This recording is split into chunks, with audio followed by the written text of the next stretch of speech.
अरे भाई, कहानी शुरू होती है एक शहर से जो कयामत के बीचों बीच है। शहर थोड़ा टूटा फूटा है, दुकानें बंद हैं और सड़कें जाम हैं।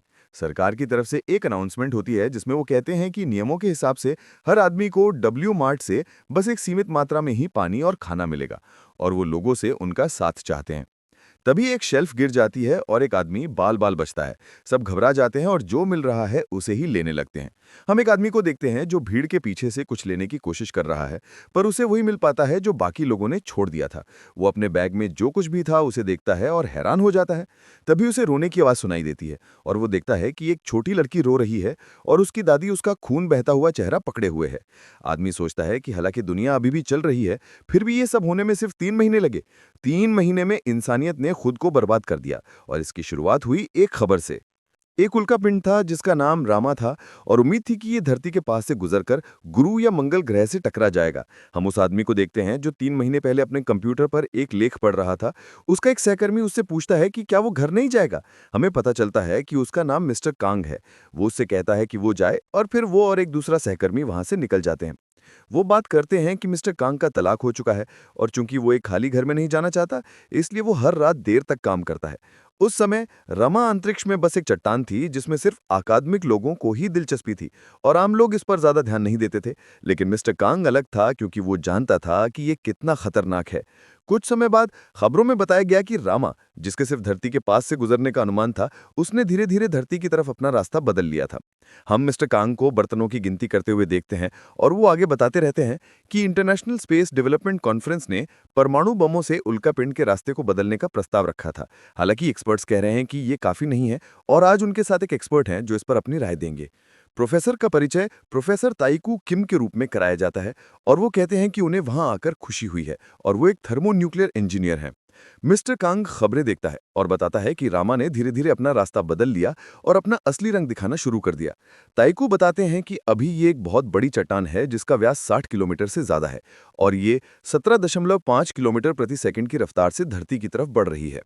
न्यूज रिपोर्टर कहती है कि इस बात को समझना थोड़ा मुश्किल है, और ताइकू कहते हैं कि वो इसे और आसान तरीके से समझाएंगे। धरती और चांद के बीच की दूरी 3,80,000 किलोमीटर है, और इस रफ्तार से उल्कापिंड इस दूरी को सिर्फ 6 घंटे में तय कर सकता है। अगर उस आकार का एक उल्कापिंड उस रफ्तार से धरती से टकराता है तो वो सचमुच धरती के टुकड़े टुकड़े कर देगा।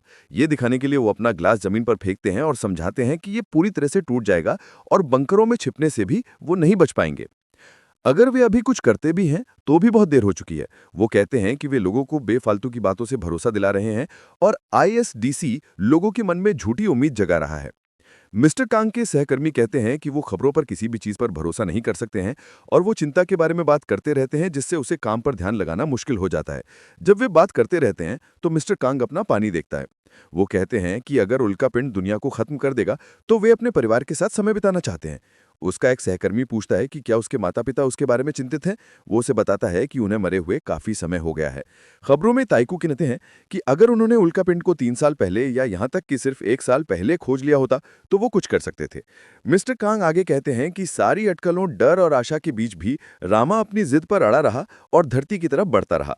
आईएसडीसी ने घोषणा की कि वे एक साथ परमाणु बमों को अंतरिक्ष में दागेंगे, ताकि विस्फोट के प्रभाव से उल्कापिंड को धरती से दूर किया जा सके। यहां तक कि इंसानियत के सबसे बड़े संकट के सामने भी, जिसका उन्होंने पहले कभी सामना नहीं किया था, उन्हें यकीन है कि इंसानियत जीतेगी, और यह संकट आशा की किरण के रूप में भी काम करेगा। इतिहास में पहली बार दुनिया रामा के खतरे को दूर करने के लिए एक होकर एकजुट हो गई है। लोग अब सड़कों पर विरोध करने लगे हैं और कहने लगे हैं कि रामा नास्तिकों के लिए भगवान का फैसला है, और स्वर्ग में जाने का एकमात्र तरीका है अपनी मौत को स्वीकार करना। मिस्टर कांगे सब अपनी कार में देखता है और उनके विरोध को देखता है, और सिर्फ वही नहीं, सड़क पर हर एक आदमी रामा के बारे में खबरें देखने में लगा हुआ था। वो अपनी कार के बीच में आकाश की तरफ देखता है और सोचता है, क्या सच में ये अंत होगा? इस बीच आईएसडीसी के अध्यक्ष कहते हैं कि उन्होंने सभी अंतिम जांचें पूरी कर ली हैं, और डरने की कोई जरूरत नहीं है, क्योंकि वे असफल नहीं होंगे। हम अध्यक्ष से मिलते हैं, जिनका नाम डैनियल जे कूसी है। वो कहते हैं कि वे किसी भी कीमत पर रामा को रोकेंगे, और वे फिर से सबको शांत रहने के लिए कहते हैं। मिस्टर कांग बस अपनी लाल बत्ती का इंतजार करता रहता है। उसके पीछे के लोग बेचैन होने लगते हैं और उसे कहते हैं कि उसे आगे बढ़ना चाहिए, क्योंकि बत्ती काम नहीं कर रही है। और इस तरह से वो आज से 3 महीने बाद उस कन्वीनियंस स्टोर में पहुंच जाता है। वहां वो छोटी लड़की को कुछ खाना देता है और कहता है कि वो इसे ले सकती है। तभी उन्हें बाहर एक बहुत तेज गड़गड़ाहट की आवाज सुनाई देती है। मिस्टर कांग घबरा कर पसीना बहाते हुए मुड़ता है, पर सारे दंगाइयों ने उसे लात मारी और उसके ऊपर से चले गए, जिससे उसके बैग का सारा खाना गिर जाता है। वो खून बहते हुए सर के साथ देखता है कि उस छोटी लड़की की दादी उसका सारा खाना चुरा रही है। मिस्टर कंग जमीन पर बैठा हुआ हैरान है, पर अब उसे एहसास होता है कि उन्हें उन पर भरोसा नहीं करना चाहिए था और अब वो बिना खाने के बिल्कुल अकेला है। खुशकिस्मती से वो लोग एक बियर का कैन छोड़ गए थे, जो लुढ़क कर उसके पैर के पास आ जाता है। वो उसे देखता है और सोचता है कि ये कुछ नहीं से बेहतर है। वो उसे उठाता है, कैश रजिस्टर पर जाता है, उसे चुकाने के लिए कुछ पैसे रखता है और फिर दुकान से बाहर निकलकर उल्का पिंड को देखता है। वो कहता है कि इंसानियत की आखिरी उम्मीद के साथ दुनिया भर के सभी परमाणु बम एक साथ रामा की तरफ भेजे गए थे। दुनिया भर में सभी लोगों ने ऊपर देखा और उम्मीद की कि शायद ये सचमुच उल्का पिंड को रोक देगा और चीजें वैसी ही हो जाएंगी जैसी पहले थी। लेकिन उनकी उम्मीद आतिशबाजी की चकाचौंध के पीछे छिप गई, क्योंकि इन सब से सिर्फ उल्कापिंड के और टुकड़े हो गए और वे धरती की तरफ तेजी से आने लगे। मिस्टर कांग कहता है कि आखिरकार इंसानियत उल्कापिंड के रास्ते को बदलने में नाकाम रही और अब कयामत बस आने ही वाली थी। वो अपने घर वापस लौटता है और फोटो एल्बम देखता है। हम एक फोटो देखते हैं जिसमें वो अपने बचपन में अपनी मम्मी के साथ है, फिर उसकी स्कूल लाइफ, मिडिल स्कूल से ग्रेजुएशन तक, और इसी तरह से जब तक कि उसे पता नहीं चलता है कि अब पन्ने खाली हैं। उसमें सिर्फ एक फोटो बची है जिसमें वो बिना अपने माता पिता के यूनिवर्सिटी से ग्रेजुएट हो रहा है। वो ऐसा लग रहा है जैसे वो उन्हें बहुत याद कर रहा है। फिर वो बालकनी से बाहर देखता है और उसे एहसास होता है कि वो अब जो कुछ कर सकता है उसे मजे से करना चाहिए। वो फोटो एल्बम नीचे रखता है, दुकान से बियर उठाता है और अपनी बालकनी में चला जाता है। वो उस पर झुकता है, ठंडी बियर खोलता है और उसे ऊपर उठाता है, क्योंकि उल्का पिंड अब धरती से टकराने ही वाला था। जैसे ही वो नीचे आता है, वो अपने आसपास की हर चीज को तोड़ देता है। वो अभी भी वहीं बैठा हुआ है, अपनी बियर ऊपर किए। आसपास की सभी इमारतें गिरने लगती हैं और ये इंसानियत के आखिरी पल थे। बस कुछ ही सेकंड में कुछ भी नहीं बचेगा। उसके आखिरी शब्द थे चीयर्स। जैसे ही वो उल्का पिंड को देखता है, उसे अपनी बियर का एक घूंट भी नहीं मिल पाता है। तभी वो अचानक बिस्तर पर उठ जाता है और उसे पता चलता है कि उसके पास एक मिडिल स्कूल की यूनिफॉर्म, एक बैकपैक और कुछ मिडिल स्कूल की विज्ञान की किताबें भी हैं। वो तुरंत पसीने से भीग कर बैठ जाता है और सोचता है कि क्या हुआ है, और कहता है कि दुनिया का अंत जरूर हुआ था। और जब वो शीशे में देखता है तो हमें पता चलता है कि मिस्टर कांग का अरे, तो मिस्टर कांग का पूरा नाम गिल्सू कांग है। वो एक आम ऑफिस कर्मचारी था जो उल्कापिंड के धरती से टकराने पर मर गया था, और अब वो वापस आ गया है जब वो 13 साल का था। गिल्सू कहता है कि ये सच नहीं हो सकता। वो खड़ा होने की कोशिश करता है, लेकिन फिसलकर गिर जाता है और फिर भी नहीं जागता।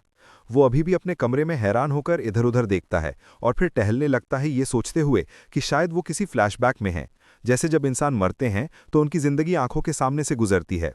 वो अपनी मेज के पास जाता है और the secret of the universe नाम की एक किताब देखता है। वो लेखक की जीवनी, विषय सूची और लगभग हर वो चीज़ पढ़ सकता है जो वो चाहता है, और वो कहता है कि अगर ये सच में एक फ्लैशबैक है तो उसे ये सब याद नहीं रहेगा। वो हैरान है कि ये सब कैसे सच है, और पीछे हटकर अपनी कुर्सी पर बैठ जाता है, ये कहते हुए कि उसे सभी संभावनाओं के बारे में सोचना चाहिए। अब उसकी सारी किताबें जमीन पर हैं, लेकिन चिड़िया लगातार चहक रही हैं।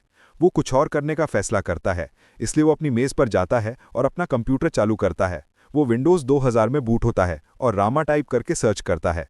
जैसे ही वो लोड होना शुरू होता है, वो बेचैनी से इंतज़ार करता है, लेकिन डायल अप बहुत धीमा है, इसलिए इसमें हमेशा के लिए समय लग रहा है। वो कहता है कि ये बहुत धीमा है। फिर वो उल्कापिंड टक्कर सर्च करने का फैसला करता है, लेकिन उसे कोई रिजल्ट नहीं मिलता। वो रामा खोजता है और फिर से उसे 0 रिजल्ट्स मिलते हैं, और यहाँ तक कि उल्कापिंड को रोकने के बारे में भी कुछ नहीं मिलता, और उसे ऑनलाइन एक भी चीज़ नहीं मिलती। वो अभी भी बहुत ज़्यादा चिंतित है। वो खुद से शांत रहने को कहता है। वो सोचता है कि उसने समय में यात्रा की है, लेकिन वो हैरान है कि ऐसा कैसे, क्यों और किसने किया। वो अपने स्कूल की साइंस की किताब के साथ बैठा हुआ है और कह रहा है कि हो सकता है कि ये एलियंस हों, और उन्होंने उसके डीएनए का इस्तेमाल करके खुद का एक क्लोन बनाया हो, और फिर उसकी यादों का इस्तेमाल करके इस कमरे को फिर से बनाया हो, और वे अभी उसे देख रहे होंगे। वो इसे आजमाने का फैसला करता है और छत की तरफ देखते हुए खामोशी से पूछता है कि क्या वहाँ कोई है। वो कहता है कि ये एक ऐसी चीज़ है जिसकी पुष्टि वो अभी कर सकता है। एक और संभावना ये है कि ये एक समानांतर ब्रह्मांड है, कई दुनियाओं की व्याख्या। क्वांटम मैकेनिक्स की एक व्याख्या ये है कि दुनिया हर पल हर दिशा में फैलती है, और वो सोचता है कि क्या वो एक विचलन से बाहर है। लेकिन जैसा कि उसे याद है, फैली हुई दुनियाओं का एक दूसरे पर असर डालना असंभव है।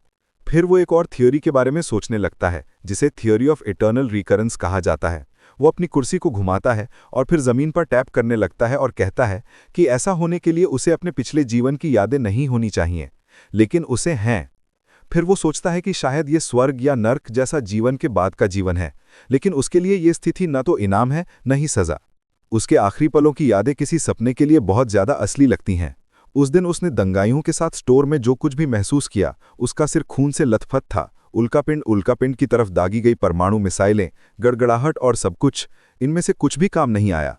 वो अपनी पैंट्स पर अपनी पकड़ कस लेता है और पसीना उसके चेहरे से बह रहा है, जिससे वो एक तरह से पैनिक अटैक के कगार पर है।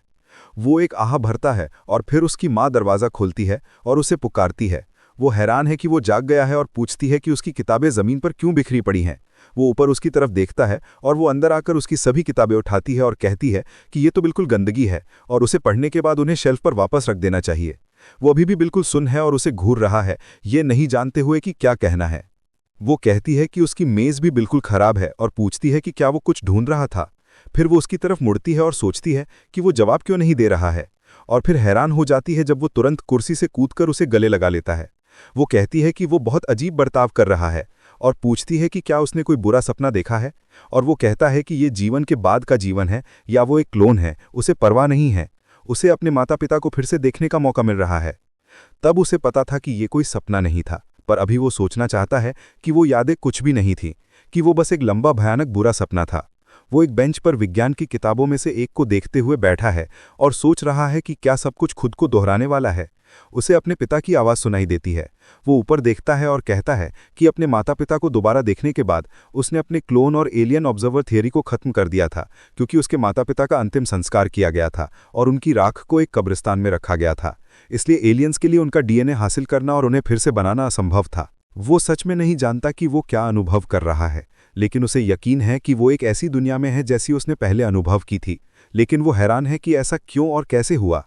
इस काम के लिए उसके जैसे एक आम ऑफिस कर्मचारी से ज़्यादा योग्य लोग ज़रूर रहे होंगे। जैसे ही वो आइंस्टीन जैसे लोगों के चित्रों को देखता है, वो कहता है कि ये उनमें से एक होता जिसे आप दीवार पर टांगते। वो थोड़ा घबराकर दूर चला जाता है। उसके माता पिता उसे थोड़ा उदास देखकर नोटिस करते हैं, और जैसे ही वो चलता रहता है उसका सिर और नीचे झुकता रहता है, जब तक कि एक तेज़ रोशनी की वजह से वो ऊपर नहीं देखता और इस कमरे में अपने सामने धरती का एक बड़ा गोला देखता है। वो कहता है कि भले ही वो अभी भी ये सब सोच रहा है, रामा हर पल धरती की तरफ तेजी से आ रहा है, और अगर ये दुनिया उस दुनिया से अलग नहीं है जिसमें वो अपने सपने में था, तो भविष्य तो पहले ही तय हो चुका है। जैसे ही वो इन लोगों को ये बात करते हुए देखता है कि धरती का मॉडल कितना खूबसूरत है, उल्कापिंड का धरती से टकराना एक स्थापित तथ्य है और क्यों और कैसे के बारे में सोचना समय की बर्बादी है। वो अपना हाथ ऊपर करता है और उस पर रखता है और कहता है कि ऐसी समस्याओं को पकड़कर रखना बिल्कुल अतार्किक है, और ये साफ है कि वो एक ऐसी समस्या का सामना कर रहा है जिसके कारण और प्रभाव को वो जानता है, लेकिन उसके पास कोई हल नहीं है। वो सोचता है कि इस बार धरती को बचाने के लिए उसे क्या करना चाहिए। वो धीरे धीरे अपनी आंखें खोलता है और उसके माता पिता पूछते हैं कि क्या उसे धरती का ये मॉडल पसंद है, और सुझाव देते हैं कि वे यहीं एक फ़ोटो खिंचवा लें। उसकी माँ कहती है कि पक्का कर लो कि धरती दिखाई दे रही है, और किल्सू थोड़ा मुस्कुराता है। उसके पिता फिर उल्टी गिनती शुरू करते हैं और वो अपने पिता के ऊपर की स्क्रीन पर एक महिला को ये कहते हुए सुनता है कि ब्रह्मांड अनंत है, जैसे कि उनके सामने आने वाला भविष्य। और उसे याद है कि वो आदमी ताइकू खबरों में कह रहा था कि अगर उन्होंने 3 साल पहले उल्कापिंड की खोज कर ली होती, या यहाँ तक कि सिर्फ 1 साल पहले, तो चीज़ें अलग हो सकती थीं।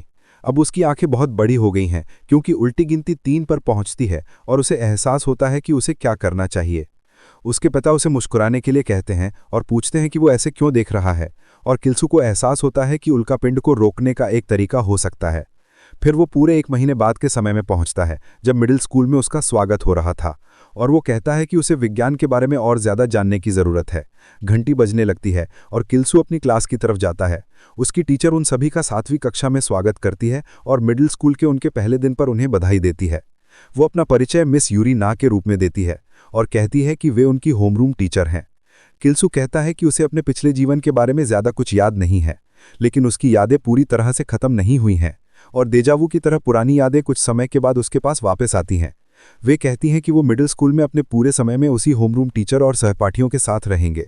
किल्सू कहता है कि जब वो खबरें देखता है तो उसे लगता है कि उसने उसे पहले देखा है, और अपने माता पिता से बात करने के बाद उसे लगता है कि उन्होंने पहले ही यही बातचीत की है, यहाँ तक कि ये क्लासरूम और ये टीचर भी। हर चीज़ बहुत जानी पहचानी सी लगती है। ये सिर्फ देजावू नहीं है, और ये बस उसकी असली यादें हैं जो वापस आ रही हैं। मिस यूरी कहती है कि वे थोड़े शर्मा रहे होंगे, और उन्हें यकीन है कि उनमें से ज़्यादातर लोग ऐसा ही महसूस करते हैं, तो इसी के साथ उन्हें अपना परिचय देना चाहिए, और वे किल्सू से शुरू करेंगे। वो बस सोच रहा है कि शायद उसे किसी बात की सज़ा मिल रही है, क्योंकि वे उसका नाम लेना जारी रखती हैं। वो क्लास के सामने जाता है और 1 सेकंड के लिए वहाँ बैठती हैं, और वो कहती हैं कि उसे बताना चाहिए कि उसे क्या करना पसंद है या वो बड़ा होकर क्या बनना चाहता है। वो सोचता है कि उस उम्र में उसे पहली जगह में क्या पसंद था। और वो कहता है कि उसने कभी अपनी जिंदगी की योजना बनाने में ज़्यादा समय नहीं बिताया, लेकिन अब ऐसा नहीं है। वो कहता है कि उसका सपना एक खगोल वैज्ञानिक बनना है। वो कहती है कि इसका मतलब है कि उसे तारे देखना पसंद होगा। और पूछता है कि जब वो एक खगोल वैज्ञानिक बन जाएगा तो वो क्या करना चाहता है और क्या उसका कोई खास लक्ष्य है। वो उल्कापिंड के बारे में सोचते हुए कहता है कि वो उल्कापिंडों को धरती की तरफ आने से रोकना चाहता है जब वे अभी भी सुरक्षित दूरी पर हों, ताकि वे उनके लिए तैयार रह सकें। वो उन्हें ढूंढना चाहता है, यहाँ तक कि उन्हें भी जो बहुत दूर हैं, और जब तक कि वो उनके रास्ते का अनुमान लगा सके और दुनिया को बचा सके तब तक के लिए काफ़ी जल्दी हो। उसके सहपाठी पागल होने लगते हैं और मिस यूरी कहती हैं कि उल्कापिंड के धरती से टकराने की संभावना बहुत कम है। वो कहता है कि हाँ, पर इसका मतलब ये नहीं है कि वो शून्य है। कुछ लोग उसे लंगड़ा कहते हैं और कहते हैं कि उसे ये ख्याल किसी फिल्म से मिला होगा और वो एक छोटे बच्चे जैसा लगता है, और कहते हैं कि वो यकीनन फिल्म और हकीकत के बीच का फर्क बता सकता है। मिस यूरी सबको शांत होने के लिए कहती है और उससे कहती है कि ये एक अच्छा सपना है, पर इससे पहले कि वो कुछ कह पाती, कोई खड़ा हो जाता है और कहता है कि ये कमाल की टेक है, और किल्सू बस हैरान है। वो लड़का आगे बढ़ने लगता है और कहता है कि वो उसका साथ दे रहा है, और वो उससे हाथ मिलाता है और कहता है कि वो टेक करना चाहता है। मिस यूरी उसे पुकारती है और हमें पता चलता है कि ये ताइकू है, जैसे ही वो उसका नाम चिल्लाती है। ये कहने के बाद किल्सू को याद आता है कि ये वही आदमी है जिसने रक्षा समिति पर उल्कापिंड पर रिसर्च की थी। वो कहता है कि जब उसके पिछले जीवन में दुनिया खत्म हो रही थी तो ये आदमी बहुत मशहूर था, और उसके इंटरव्यू ने ही उसे खगोल वैज्ञानिक बनने का फैसला करवाया था। वो कहती है कि वो बस ऐसे ही नहीं आ सकता जब उसकी बारी नहीं है, पर वो बस बार बार टेक कहता रहता है और अपना हाथ उठाता है और कहता है कि तकनीक ज्ञान का शिखर है और कीमती हर चीज का शिखर है। ये एक ऐसा शब्द है जो इंसानियत के इतिहास और भविष्य में उनकी संभावनाओं का वर्णन करता है। वो किल्सू के हाथ से घूमना शुरू कर देता है और बहुत खुश लग रहा है और कहता है कि ये सब कुछ है। किल्सू पूछता है कि क्या वो इसकी तुलना यूटोपिया से करने की कोशिश कर रहा है या कुछ और ताइकू कहता है कि तकनीक यूटोपिया नहीं है, भले कि उसकी कमियां इसका हिस्सा हों। बात यह है कि वो ऐसी चीज के लिए तैयार होना चाहता है जो शायद कभी नहीं होगी, और सफलता की संभावनाएं बहुत कम हैं, पर फिर भी वो इसके बारे में जानने वाला है और अपनी तरफ से पूरी कोशिश कर रहा है, हालांकि शायद ये काम ना करे। बस यही तकनीक है और वो बिना एहसास के ही टेक कर रहा है। मिस यूरी वही कहती हैं जो हम सब सोच रहे हैं कि ये बहुत अजीब लगता है, और ताइकू कहता है कि ये बिल्कुल भी मुश्किल नहीं है, और एक बार जब वो टेक कर लेंगे तो वो सब कुछ समझ जाएंगी। किल्सू आह भरता है और उसके बारे में सोचता है और ताइको से पूछता है कि वो क्या टेक करना चाहता है, और वो हंसता है और कहता है कि वो सुपर स्ट्रिंग थ्योरी टेक करना चाहता है। फिर वो अपने हाथ हिलाने लगता है और तरंगे, रॉकेट और पूरी तरह से पागलपन भरे हाव भाव बनाने लगता है। थोड़ी देर बाद हम किल्सू को एक रॉकेट बनाते हुए कहते हैं कि वो इन्हीं के साथ रहेगा।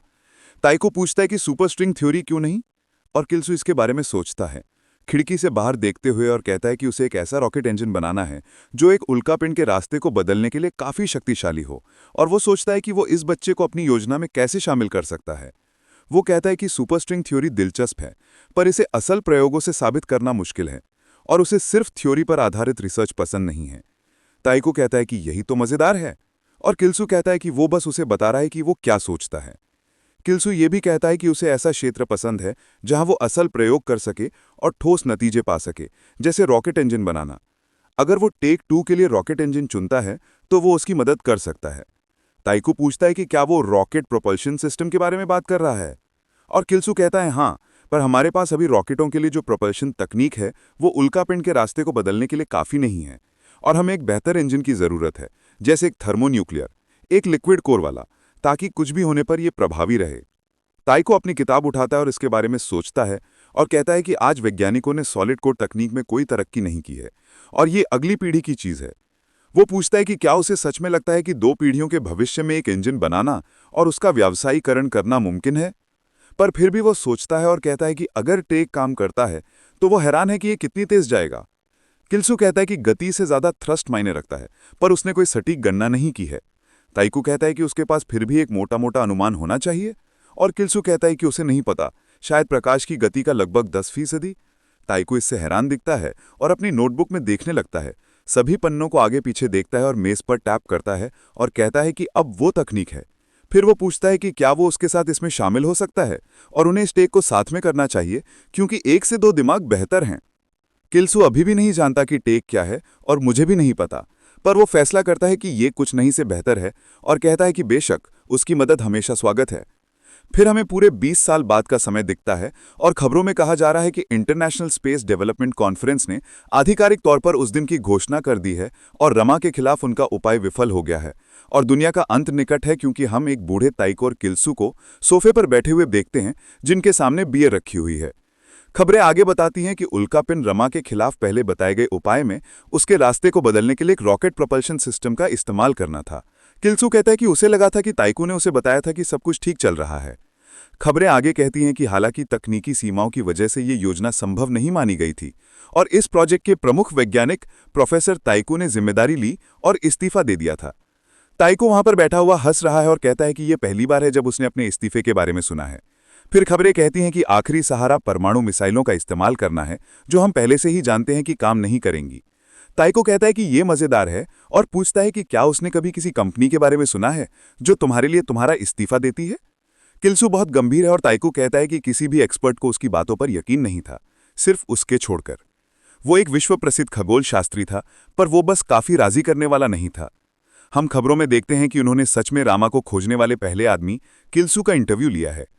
जो भी कुछ उन्होंने बताया है उसके हिसाब से जैसे ही उसने उल्कापिंड की खोज की, उसने तुरंत ये कहकर अपनी बात रखी कि इसके धरती से टकराने का खतरा है। किल्सू अपनी बात जारी रखता है। वो कहता है कि खगोल शास्त्री बनने के बाद उसने उल्कापिंड को पहले से 3 साल पहले खोज लिया था। उसने उसके रास्ते का सही सही अनुमान लगाया और दुनिया के बाकी हिस्सों को उसके अनिवार्य टक्कर के बारे में चेतावनी दी। वो सोचता है कि क्या ये सच में काफी नहीं था। ताइको कहता है कि उनके लिए वो सिर्फ एक मशहूर खगोल शास्त्री था जो टीवी पर आया और सबको बताया कि उल्कापिंड एक खतरा है। शायद उन्होंने सोचा होगा कि यह ज्यादा सरकारी फंडिंग पाने का बहाना है। वो उसे तब से जानता है जब वो एक बच्चा था, इसलिए वो जानता था कि वो कोई बकवास नहीं कर रहा है। पर यह बाकी सबको पागलपन भरा लगा होगा, खासकर जब वो कह रहा था कि एक चट्टान का टुकड़ा जो दूर भी नहीं था वो धरती से टकराने वाला था। उन्होंने बस एक समाधान पर काम करने का दिखावा किया क्योंकि लोग चिंतित थे, पर अब वे सच्चाई समझते हैं। ये सच में उनकी तरफ आ रहा है। वे घबरा रहे हैं और सोच रहे हैं कि क्या करें। ताइको कहता है कि यह बुरा है क्योंकि उनकी बियर खत्म हो गई है। किल्सू अपना माथा पीटता है जबकि ताइको कहता रहता है कि उन्होंने अपना प्रोपल्शन सिस्टम बना लिया है, पर जो भी हो वे बस इसे परमाणु मिसाइलों से शूट कर देंगे। किल्सू कहता है कि वो टीम का इंचार्ज था और कहता है कि उसे लगा था कि उसने इंजन पर काम किया था। ताइको कहता है कि बेशक उसने किया था, पर बाकियों ने सहयोग करने से इनकार कर दिया था। उन्होंने उसे परीक्षण सुविधाओं का इस्तेमाल नहीं करने दिया क्योंकि वो बहुत खतरनाक थीं, और उन्होंने पुर्जों को बनाने के तरीके के बारे में उसके निर्देशों को नजरअंदाज कर दिया था। और निर्देशक सिर्फ इसका इस्तेमाल राजनीतिक फायदे के लिए करने में दिलचस्पी रखते थे, तो वो उन सब के होते हुए इंजन को कैसे पूरा करता। किल्सू पूछता है कि उसने ये बात उसे पहले क्यों नहीं बताई थी, और ताइको से घूर कर देखता है और कहता है कि उसके पास सुरक्षा मंजूरी नहीं थी। किल्सू कहता है कि वो कम से कम उसे बता तो सकता था कि प्रोजेक्ट ठीक नहीं चल रहा है। फिर वे एक सेकंड के लिए खामोशी से खड़े रहते हैं और ताइको कहता है कि इसकी एक ही वजह है, सब उसके गुरूर की वजह से है। किल्सू पूछता है कि उसे क्या का मतलब क्या है और क्या उसने सच में सिर्फ गुरूर की वजह से ये बात उससे छुपाई थी। ताइको उससे कहता है कि शायद ये उसके लिए ज्यादा मायने नहीं रखता, पर उसके लिए व्यक्तिगत रूप से ये बहुत मायने रखता है, और उनकी सारी बकवास को पार करने के बाद वो इंजन को पूरा करना चाहता था और उसे और बाकी दुनिया को दिखाना चाहता था। पर यह पहली बार है जब उसे पता चला है कि हर चीज उसकी मर्जी के हिसाब से नहीं होती, और यह आसान नहीं था। किल्सू कहता है नहीं, और अगर ये उसका गुरूर नहीं होता तो ये ज्यादा आसान होता। ताइको पूछता है कि क्या उसे सच में यकीन है कि वो क्या कहता है, और किल्सू कहता है कि वो यकीनन इतना गंभीर नहीं था। वो पूछता है कि उसने इंजन पर काम कब शुरू किया, फिर कहता है कि इसे भूल जाओ, ये शायद सिर्फ उसके मनोरंजन के लिए था, क्योंकि वो उसी तरह का आदमी है। ताइको मुस्कुराता है और कहता है कि उसे यकीन नहीं हो रहा कि वो पहले से ही जानता था। किल्सू कहता है हाँ, और ये उसकी गलती थी कि उसने उस पर भरोसा किया, और फिर दरवाजा जोर से बंद कर देता है। ताइको उसे घूर कर देखता है और कहता है बकवास, कि इससे उसे सच में थोड़ा बेहतर महसूस हो रहा है। हम पिछली बार की तरह उन्हीं प्रदर्शनकारियों को देखते हैं जो कह रहे हैं कि रामा उनके पापों की वजह से यहाँ है, और इस बार किल्सू गाड़ी चलाने के बजाय उनके पास से चल रहा है। वो कहता है कि वो इस बार भी धरती को नहीं बचा पाया, और फिर वो इसके बारे में सोचता है और पूछता है कि क्या उसे एक और मौका मिलेगा भी। ये बस एक बार का मौका हो सकता था और रामा एक बार फिर से उन पर आ गिरेगा, क्योंकि वो कुछ नहीं कर सकता। हम उसे अपनी छत पर देखते हैं क्योंकि ये ढहने लगती है। उसके हाथ में एक बियर है, वो उस पर अपनी पकड़ कस लेता है, पर ऊपर देखता रहता है और अपनी बियर उठाकर कहता है चीयर्स, जैसे ही वो फटता है। पर फिर से वो अपने बिस्तर में जाग जाता है और खुद को देखता है जब वो 13 साल का था, पिछली बार की तरह उसी बेडरूम में। ग्राउंड हॉग डे वाली फीलिंग। किल्सू सच में सोचता है कि क्या वो वापस आ गया है। फिर कैलेंडर पर देखता है कि अब अप्रैल है और वो सच में पिछली बार की तुलना में लगभग 2 महीने पहले एक अलग तारीख पर वापस आया है। वो अंदाजा लगाता है कि वो हमेशा एक ही शुरुआती बिंदु पर वापस नहीं आता है। और फिर बेशक हम कुछ महीने बाद देखते हैं कि वो स्कूल जाता है और हम उसकी टीचर मिस यूरी को देखते हैं। वो क्लासरूम की खिड़की से देख रही है और किल्सू को एक तरफ देखती है और सोचती है कि वो क्या कर रहा है। उसके पास थ्रस्टर इंजीनियरिंग की किताबें हैं। वो कहती है कि बहुत ज्यादा प्रतिभावान होना कोई बुरी बात नहीं है, पर उसे कुछ दोस्त बनाना सीखना होगा। उसके पास ताइकू बैठा है जिसे इस बार अपनी टेक की कोई परवाह नहीं है। ताइकू उसे घूर रहा है और किल्सू बस कह रहा है कि उसे लगा था कि उसे अपने पिछले जीवन की हर चीज याद रहेगी, पर उसे सच में कुछ भी याद नहीं है। जब आप परीक्षा के लिए एक रात पहले पढ़ाई करते हैं और जो कुछ भी आपने सीखा है उसे भूल जाते हैं, तो यह ऐसा ही होता है। उसे खगोल विज्ञान के बारे में कुछ भी याद नहीं है जो उसने कॉलेज में पढ़ा था, और रॉकेट इंजन के बारे में सब कुछ फिर से शुरू से सीखना आसान नहीं होगा। अब पीछे मुड़कर देखें तो वो अंदाजा लगाता है कि एक खगोल शास्त्री के तौर पर वो कुछ हद तक गैर जिम्मेदार था। उसने जो कुछ भी कर सकता था उसकी एक सीमा थी। उसने उल्कापिंड को रोकने में मदद करने के लिए कुछ भी फायदेमंद नहीं किया। इसे जल्दी खोजना जरूरी था, पर उसे उल्कापिंड को रोकने का बोझ अकेले ताइकू के कंधों पर नहीं डालना चाहिए था। उल्कापिंड को खोजने के तरीके पर ध्यान केंद्रित करने के बजाय वो इस बार इसका रास्ता बदलने का तरीका जानने में समय बिताएगा। ताइकू फिर उससे पूछता है कि वो अपनी टेक के साथ कितनी दूर तक गया है, जिससे वो चौंक जाता है और वो कहता है कि वो फ्यूरियर ट्रांसफॉर्म्स और लैपलास ट्रांसफॉर्म्स का अध्ययन कर रहा है और कन्वर्जन फॉर्मूला याद कर रहा है। ताइकू पूछता है कि वो किसी ऐसी चीज को क्यों याद कर रहा है जो अगर वो टेक को समझ जाएगा तो स्वाभाविक रूप से आ जाएगी, और किल्सू कहता है कि ऐसा नहीं है कि वो गणितीय इंडक्शन करना नहीं जानता, वो बस उन्हें दिल से जानना चाहता है। ताइकू कहता है कि अगर वो उन्हें तुरंत याद नहीं कर सकता तो इसका मतलब है कि वो टेक को नहीं समझता है, और अगर वो टेक को अपना बना लेगा तो वो उन्हें याद किए बना ही फॉर्मूला लिख पाएगा। वो इसे समझाने जाता है पर फिर कहता है रहने दो। हम ताइकू को हैरान देखते हैं जब वो उसके पास सभी किताबों को घूर रहा होता है, और किल्सू कहता है कि अगर वो मदद नहीं करने वाला तो उसे चले जाना चाहिए। हम ठीक ऐसा ही देखते हैं। हर दिन गुजरने के साथ ताइकू और किल्सू एक दूसरे से और दूर होते जाते हैं, जब तक कि वो एक दूसरे से बात करने के करीब भी नहीं रहे। अप्रैल का अंत आता है और अब हम मई में हैं। हम किल्सू को अपने क्लासरूम में जाते हुए देखते हैं और हर कोई ताइकू से कह रहा है कि ये बहुत शानदार था, और उन्हें यकीन नहीं हो रहा कि वो एक प्रो मूनक्राफ्ट टीम में शामिल हो गया है। ये किल्सू को हैरान कर देता है और हम ताइकू को मुस्कुराते हुए देखते हैं, पर किल्सू बस अविश्वास में है क्योंकि पिछली बार ऐसा बिल्कुल नहीं हुआ था और वो इसके बारे में हैरान है। थोड़ी देर बाद हम ताइकू को गलियारे में देखते हैं और किल्सू उसे पुकारता है। ताइकू मुड़ता है और किल्सू कहता है कि उसे लगा था कि उसका सपना रॉकेट लॉन्च करना था। वो कहता है कि ऐसा था, पर जितना आप जीते हैं पर कभी कभी चीजें बदल जाती हैं, और उसका सपना भी जरूर बदल गया है, ठीक तुम्हारे सपने की तरह। फिर वो चला जाता है। जैसे ही वो सीढ़ियों से नीचे उतरना शुरू करता है और नजरों से ओझल हो जाता है, वो किल्सू को चिढ़ाता है और चला जाता है। क्लास में टीचर सबको अपनी किताबें पेज 52 पर निकालने के लिए कह रहे हैं और वे रासायनिक क्रियाओं के दौरान द्रव्यमान में बदलाव को मापेंगे। जैसे ही वो बकवास करता रहता है, ताइकू आह भरता है और किल्सू देखता है कि वो क्लास में कितना बोर हो रहा है और वो अपनी पढ़ाई में कितना कम प्रयास कर रहा है, ये समझते हुए कि ये एक अच्छी बात नहीं है। पर वो कहता है कि आखिरकार वो हमेशा इसी तरह का आदमी रहा है। वो जो चाहता है वो करता है और उसे जिम्मेदारी का कोई एहसास नहीं है। उसने लगभग उस पर फिर से भरोसा कर लिया था और अब से वो किसी और से अपनी मदद करने की उम्मीद नहीं कर सकता। उसे अकेले ही उल्कापिंड वो रोकना होगा और उसे किसी मदद की जरूरत नहीं है क्योंकि वो सब कुछ खुद से कर सकता है। हमें 20 साल बाद एक और समय दिखता है क्योंकि हम ISDC की बिल्डिंग में हैं। वे ये कहते हुए जा रहे हैं कि सब कुछ ठीक है और उन्हें ऑल सिस्टम रेडी मिलता है। वे सब कुछ दोबारा जांच करते हैं और सब कुछ क्लियर है। एक महिला डॉक्टर से कहती है कि सब कुछ तैयार है। वो किल्सू से बात कर रही है और वो उसे आगे बढ़ने के लिए कहता है। वो कहती है कि ठीक है और वे इंजन को चालू करना शुरू कर रहे हैं क्योंकि उल्टी गिनती शुरू हो जाती है। किल्सू ध्यान से देखता है जब तक कि वो 0 पे नहीं पहुंच जाती। 0 पे पहुंचने के बाद वो कागज हवा में फेंकना शुरू कर देते हैं और कहते हैं कि उन्होंने आखिरकार ये कर दिया और उन्हें बोनस मिलेंगे। वो महिला किल्सू से कहती है कि उन्होंने ये कर दिया और वो बहुत खुश है, पर बेशक वो सच में कोई हाव भाव नहीं दिखाता है और वो पूछती है कि क्या वो खुश नहीं है। वो कहता है कि वो है और वो कहती है कि उसे तो ऐसा नहीं लगता। अगर वो उसकी जगह होती तो वो बहुत ज्यादा खुश होती क्योंकि उसने रॉकेट इंजन से मंगल ग्रह की खोज की नींव रखी है। किल्सू कहता है कि उनके सामने अभी बहुत काम है और उन्हें परीक्षणों को दोहराना होगा, डेटा का विश्लेषण करना शुरू करना होगा और इसी तरह। वो पूछती है कि क्या वो सच में ऐसे दिन पर भी भविष्य के काम के बारे में सोच रहे हैं और अगर वो इसे मंगल शटल के लिए इस्तेमाल करने की योजना बना रहे हैं, और वो हंसती है। वो कहता है कि अगर ये मुमकिन है तो क्यों नहीं, आखिरकार ये सभी विशेषताओं को पूरा करता है और रामा के आने से पहले उन्हें और भी बहुत सारे फील्ड टेस्ट करने होंगे। हमें आखिरकार पता चलता है कि उसका नाम ऑड है और वो उसे कहती है कि उसे आज की रिपोर्ट टाइप करनी होगी और उसे भेजना है क्योंकि उसे इसे मंगल अन्वेषण समिति को जमा करना है। वो उसके जाने पर उसे पुकारती है, पर जैसे ही वो दरवाजे के करीब जाता है वो रुक जाती है और उसके पास 2 संगीत के टिकटों को देखते हुए कहती है कि ऐसे दिन पर भी वो सिर्फ काम के बारे में सोचता है। भाई काम में डूबा हुआ है। हम एक बूढ़े आदमी को किल्सू से कहते हुए देखते हैं कि उसने सुना है कि उसका परीक्षण सफल रहा है और ये बहुत अच्छी खबर है। किल्सू कहता है कि इस आदमी का नाम स्मोफ है और अगर ये आदमी नहीं होता तो उसने 1 साल पहले ही इंजन पर काम शुरू कर दिया होता। वो एक रूढ़िवादी मैनेजर है, लालची और अयोग्य। स्मोफ कहता है कि उसे माफ कर दे और उसे बैठने के लिए कहता है क्योंकि उसे एक जरूरी कॉल करनी है और एक नई रिपोर्ट आई है जिस पर तुरंत ध्यान देने की जरूरत है। किल्सू कहता है कि उसका व्यक्तित्व निश्चित रूप से ऐसा है कि वो चीफ की पदवी तक पहुंच गया है। वो पूछता है कि क्या ये इतना जरूरी है, और स्मोफ कहता है कि उसे नहीं लगता कि ये जरूरी है, पर एक उल्कापिंड है जो शायद धरती के करीब से गुजरे। किल्सू बहुत हैरान होकर सुन रह जाता है और सोचता है कि क्या वो समय आ गया है और क्या उन्होंने इसे पहली बार से जल्दी खोज लिया है, पर शायद ऐसा हो कि उसे बस समय का सही अंदाजा ना हो। किल्सू पूछता है कि क्या वो इससे निपटने के लिए एक टास्क फोर्स बनाने जा रहे हैं। स्मोफ कहता है शायद। किल्सू पूछता है कि टीम का नेतृत्व कौन करेगा और स्मोफ कहता है कि चार्लेट। वो एस्टेरॉयड इमरजेंसी प्लान पर काम कर रही थी। फिर वो देखती है कि गिल्सू उसे घूर रहा है और स्मूफ हंसता है और कहता है कि जवाब नहीं है। चार्लेट इस इलाके की एक्सपर्ट है और उसे अपनी विशेषज्ञता पर ध्यान देना चाहिए। गिल्सू मेज पर अपने हाथ मारता है और कहता है कि एस्टेरॉयड टास्क फोर्स को भी एक इंजन एक्सपर्ट की जरूरत होगी।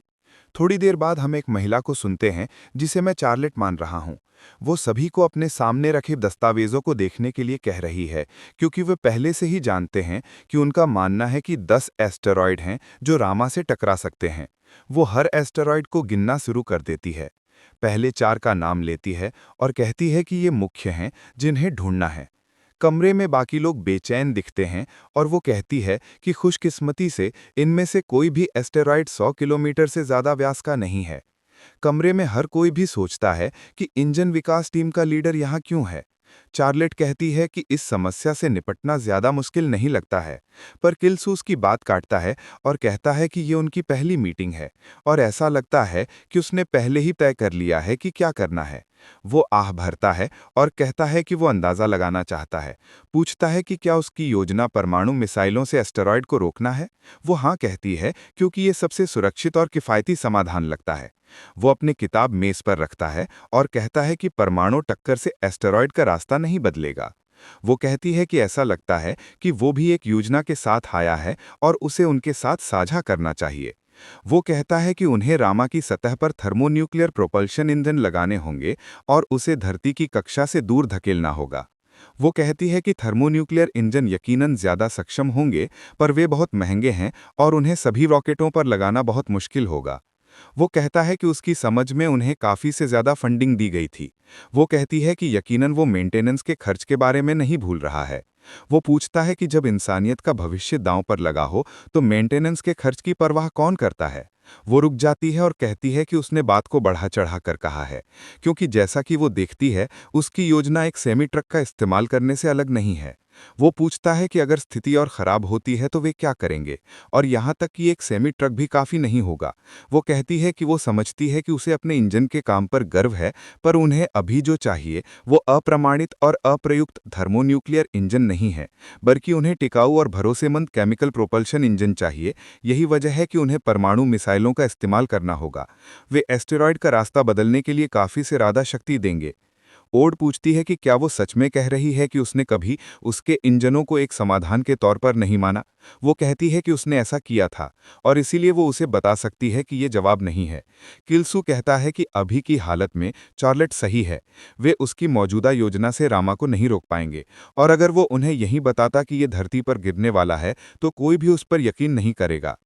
वो मेज से मुंह मोड़ लेती है और कहती है कि वो एस्टेरॉयड की एक्सपर्ट है, वो नहीं, और उसने उसे या ओड को इस मीटिंग में अपनी आकस्मिक योजनाओं पर उसके विचार सुनने के लिए नहीं बुलाया था। उसने उन्हें इंजन के मामलों में उनकी विशेषज्ञता के लिए यहाँ बुलाया था। किल्सू कहता है कि वो दुनिया को बचाने का अपना आखिरी मौका खो सकता है और सोचता है कि क्या करे, ये कहते हुए कि उसे सोचना होगा। वो पूछती है कि क्या उसे कोई और आपत्ति है, और वो उसे निराश होते देखती है। वो खुद से सोचती है कि अगर स्मोफ नहीं होता तो वो यहाँ बिल्कुल भी नहीं बैठा होता। वो कहती है कि अगर उसे कुछ नहीं कहना है तो वे केमिकल प्रोपल्शन इंजनों का इस्तेमाल करने की योजना के साथ आगे बढ़ेंगे और मीटिंग खत्म करेंगे। वो मॉनिटर बंद कर देती है और हर कोई कमरे से बाहर जाने लगता है। ओड उसे इंतजार करने के लिए कहती है, पर किल्सू इसके बजाय चिल्लाता है। वे मुड़ते हैं और वो कहता है कि रामा एस्टेरॉयड बेल्ट की तरफ नहीं बढ़ रहा है और वो जल्द ही अपना रास्ता बदलेगा और उसकी अंतिम मंजिल यहाँ धरती पर होगी। उसे एहसास होता है कि ये करो या मरो वाला विकल्प है, पर वे शायद उसे एक सिड्जो की तरह मानेंगे, जबकि वे सब उसे घूर रहे हैं। चार्लेट पूछती है कि दुनिया में उसे ऐसा सोचने पर क्या मजबूर कर रहा है और क्या उसके पास कोई सबूत है। वो घबरा जाता है और सबूत कहता है, पर वो उसे बाहर निकालने के लिए कहती है। वो फिर से कहता है और वो उसे नाराज होते देखती है और वो अपनी आंखें बंद करके कहता है कि उसके पास कोई नहीं है। वो आह भरती और कहती है कि ये एक समस्या है और वे बस उसकी बात पर यकीन नहीं कर सकते, ये पूछते हुए कि क्या उसे सच में लगता है कि वे यहाँ खेलने के लिए हैं। ये उसके लिए एक मजाक हो सकता है, पर बाकी लोग यहाँ इंसानियत को सुरक्षित रखने के लिए हैं और पूछते हैं कि उसका अहंकार कितना बड़ा हो सकता है। और इस कमरे में हर कोई के पास उसके जैसा ही पीएचडी है, इसलिए उसे किसी भी मीटिंग में वापस नहीं आना चाहिए। फिर वो दरवाज़ा जोर से बंद कर देती है और वे ओड बस वहां बैठे रहते हैं। ओड हैरान दिखती है और उसकी तरफ देखती है। उसकी मुट्ठी भिंची हुई है और वो सच में बहुत ज्यादा गुस्से में है। वो कहता है कि अगर वो एक्सपर्ट्स को मनाने के लिए काफी सबूत का इंतजार करेगा तो बहुत देर हो जाएगी। उसे कुछ करना होगा, सोचते हुए कि वो क्या हो सकता है, और उसे कम से कम लोगों को चेतावनी देने के लिए कुछ करना होगा। यकीनन कुछ लोग तो उस पर यकीन करेंगे। वो सोचने लगता है कि शायद अगर वो कयामत के बारे में खबरें फैलाता है तो ये काफी सनसनीखेज होगा, और अगर वो बताता है कि उनके पास जो उपाय हैं वे इससे लड़ने के लिए काफी नहीं हैं। बाद में उसी रात एक बार में हम उसे वहां बैठे हुए किसी और का इंतजार करते हुए देखते हैं। कोई अपना बिजनेस कार्ड उसके पास सरका देता है।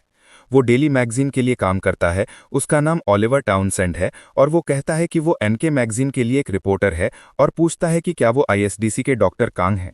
वो कहता है कि वो मानता है कि वो उनकी मैगजीन के स्वभाव को समझते हैं, क्योंकि उसने पहले उनसे संपर्क किया था।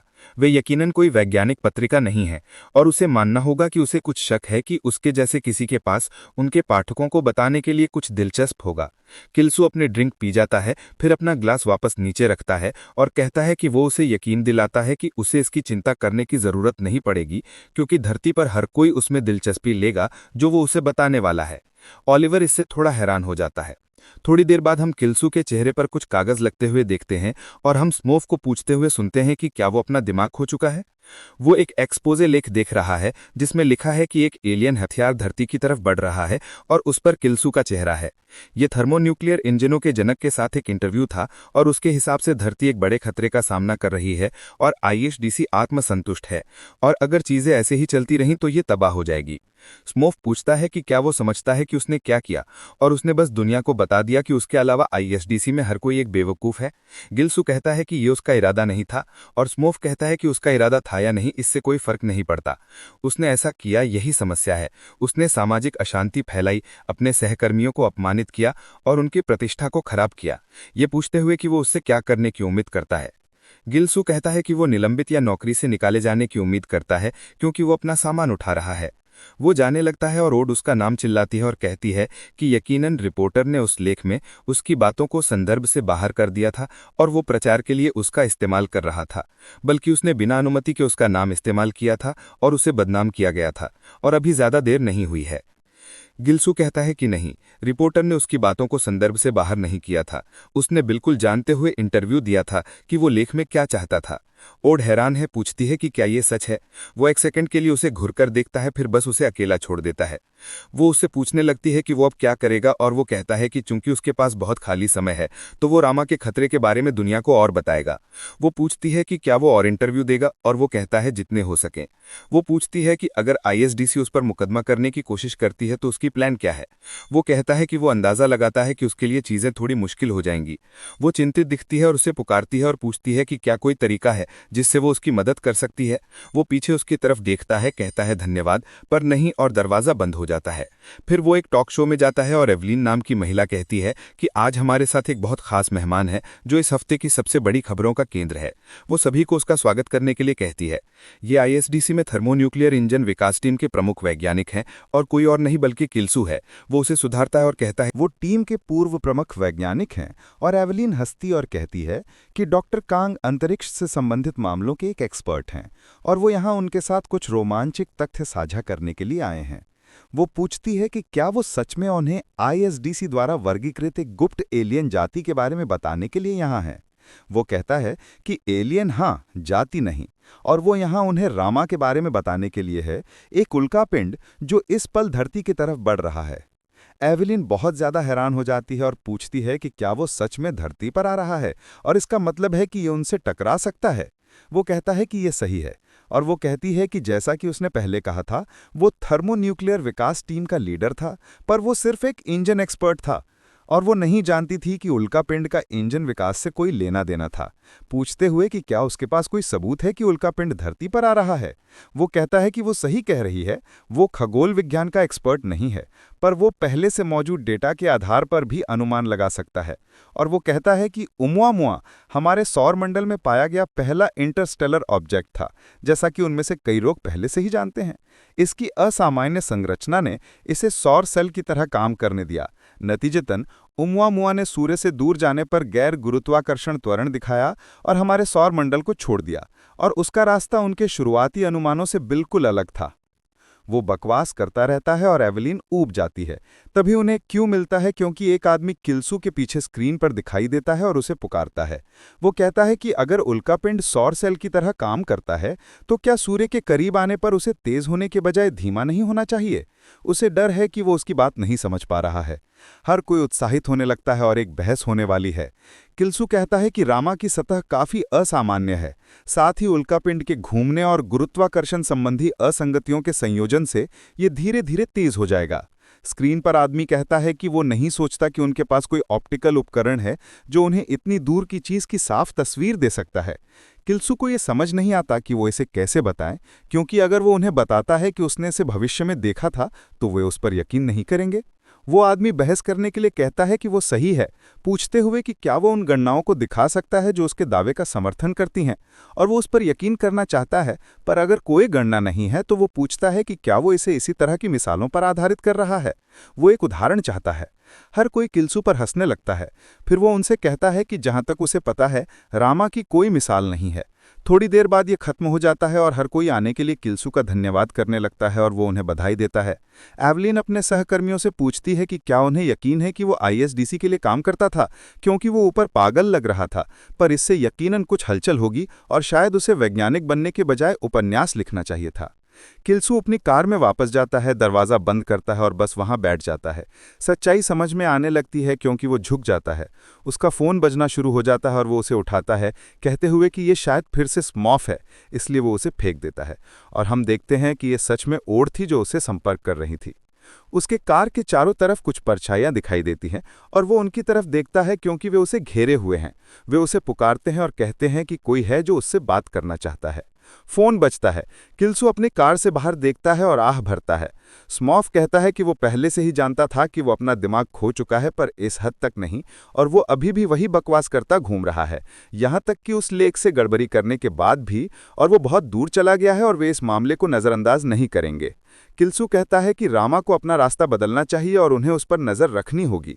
अभी भी उपाय तैयार करना शुरू करने में बहुत देर नहीं है, और अगर वे ऐसा करते हैं तो उनके पास उम्मीद की एक झलक है, पर उन्हें परमाणु हथियारों का इस्तेमाल करने के बारे में नहीं सोचना चाहिए, क्योंकि ये काम नहीं करेगा और प्रोपल्शन ही एकमात्र समाधान है।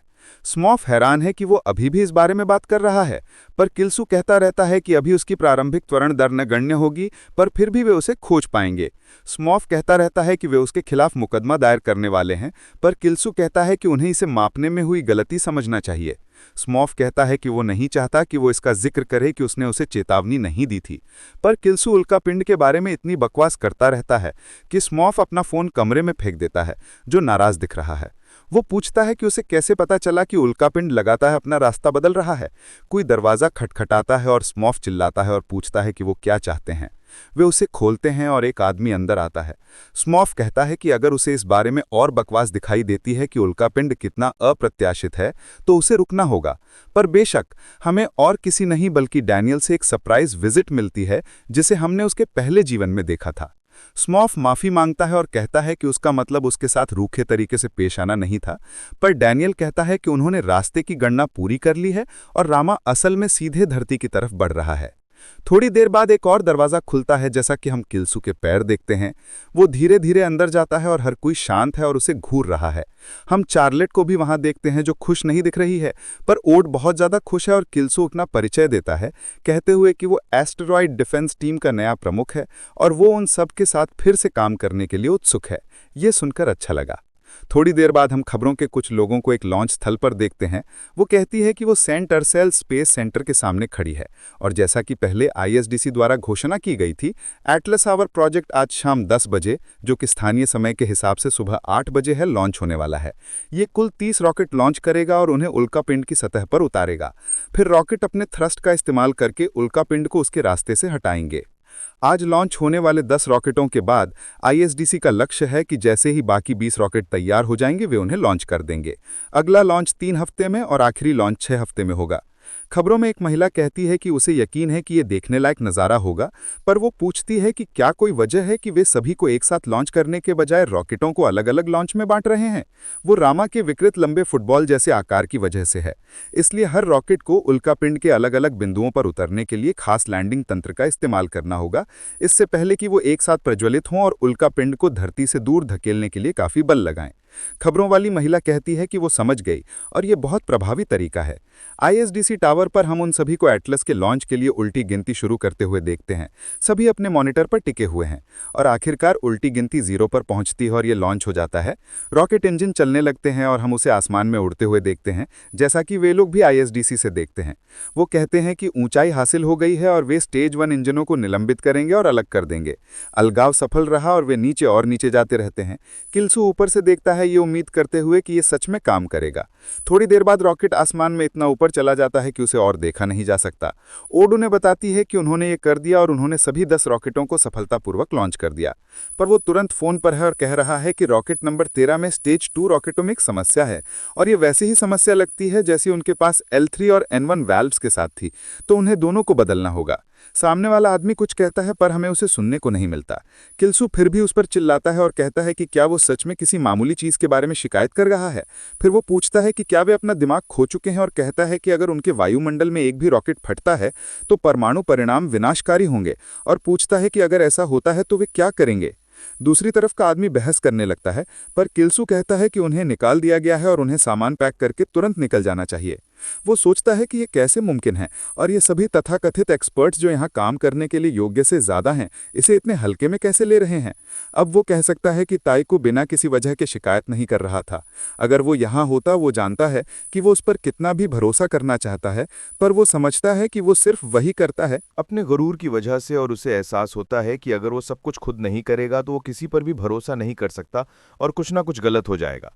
वो ओड से पूछता है कि उसे क्या चाहिए और वो कहती है कि सभी लॉन्च सफल रहे थे।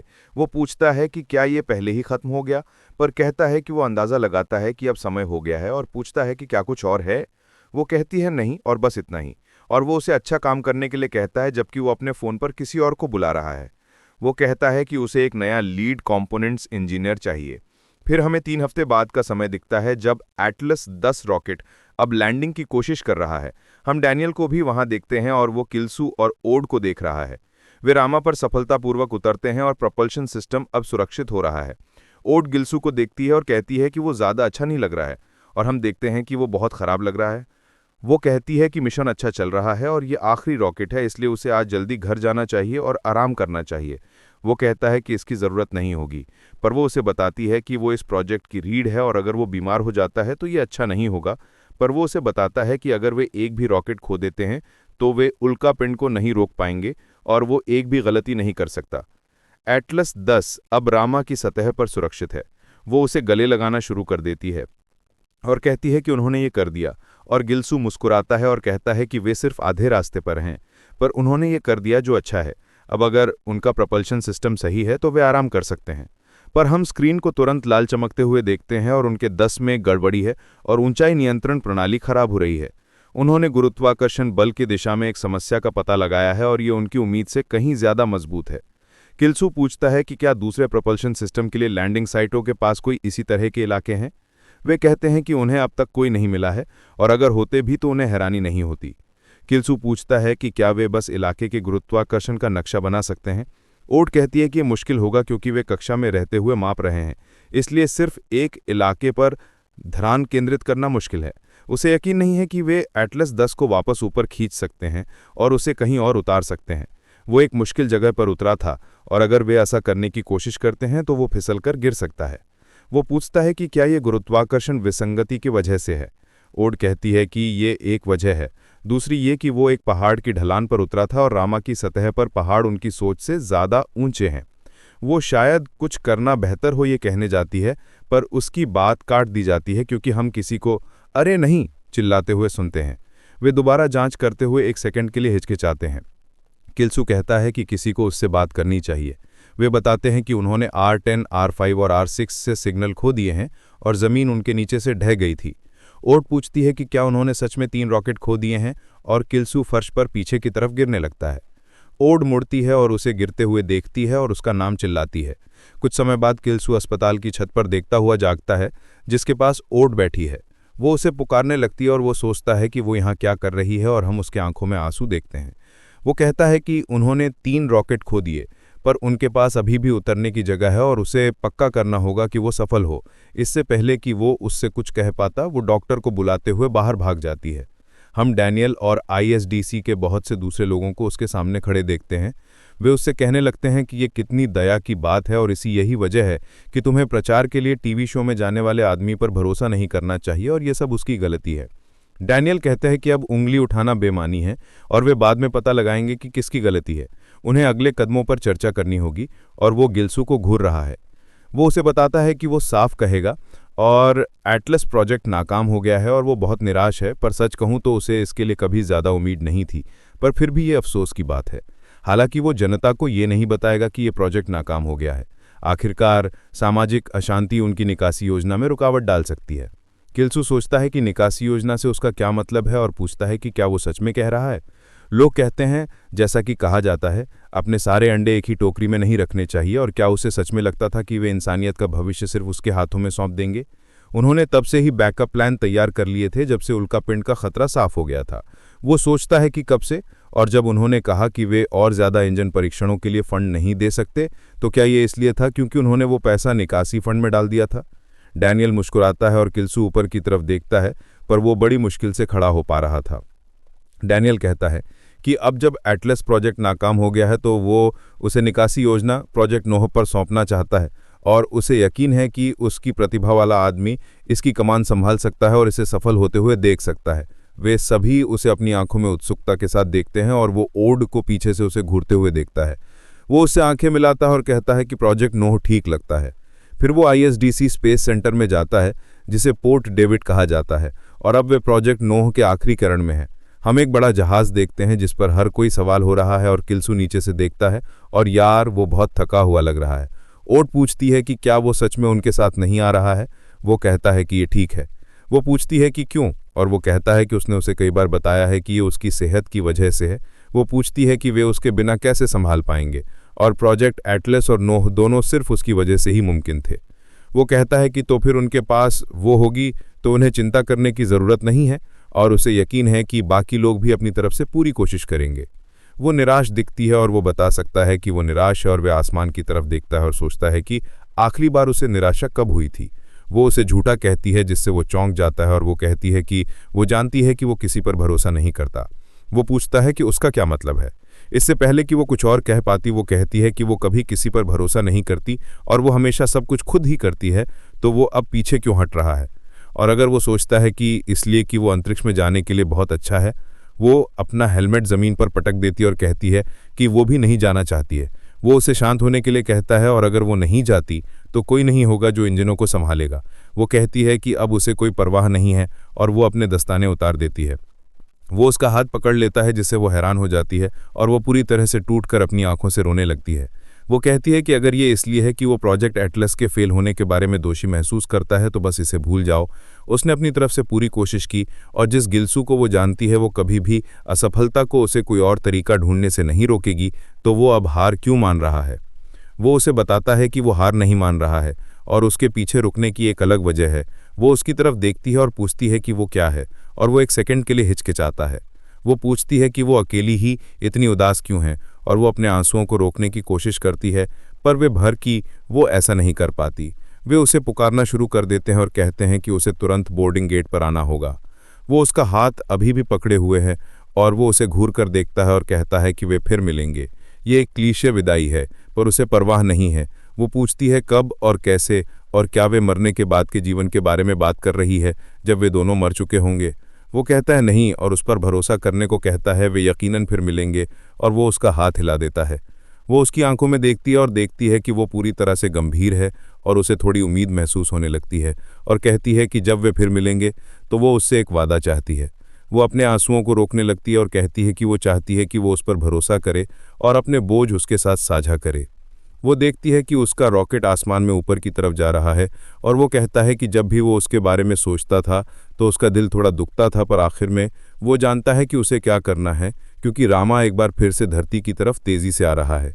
इस बार वो एक पार्क में एक बेंच पर बैठा हुआ है और उस पर कूदता हुआ दिख रहा है। वो कहता है कि वो बस एक याद है जिसे वो अगले 20 सालों में भूलने वाला है।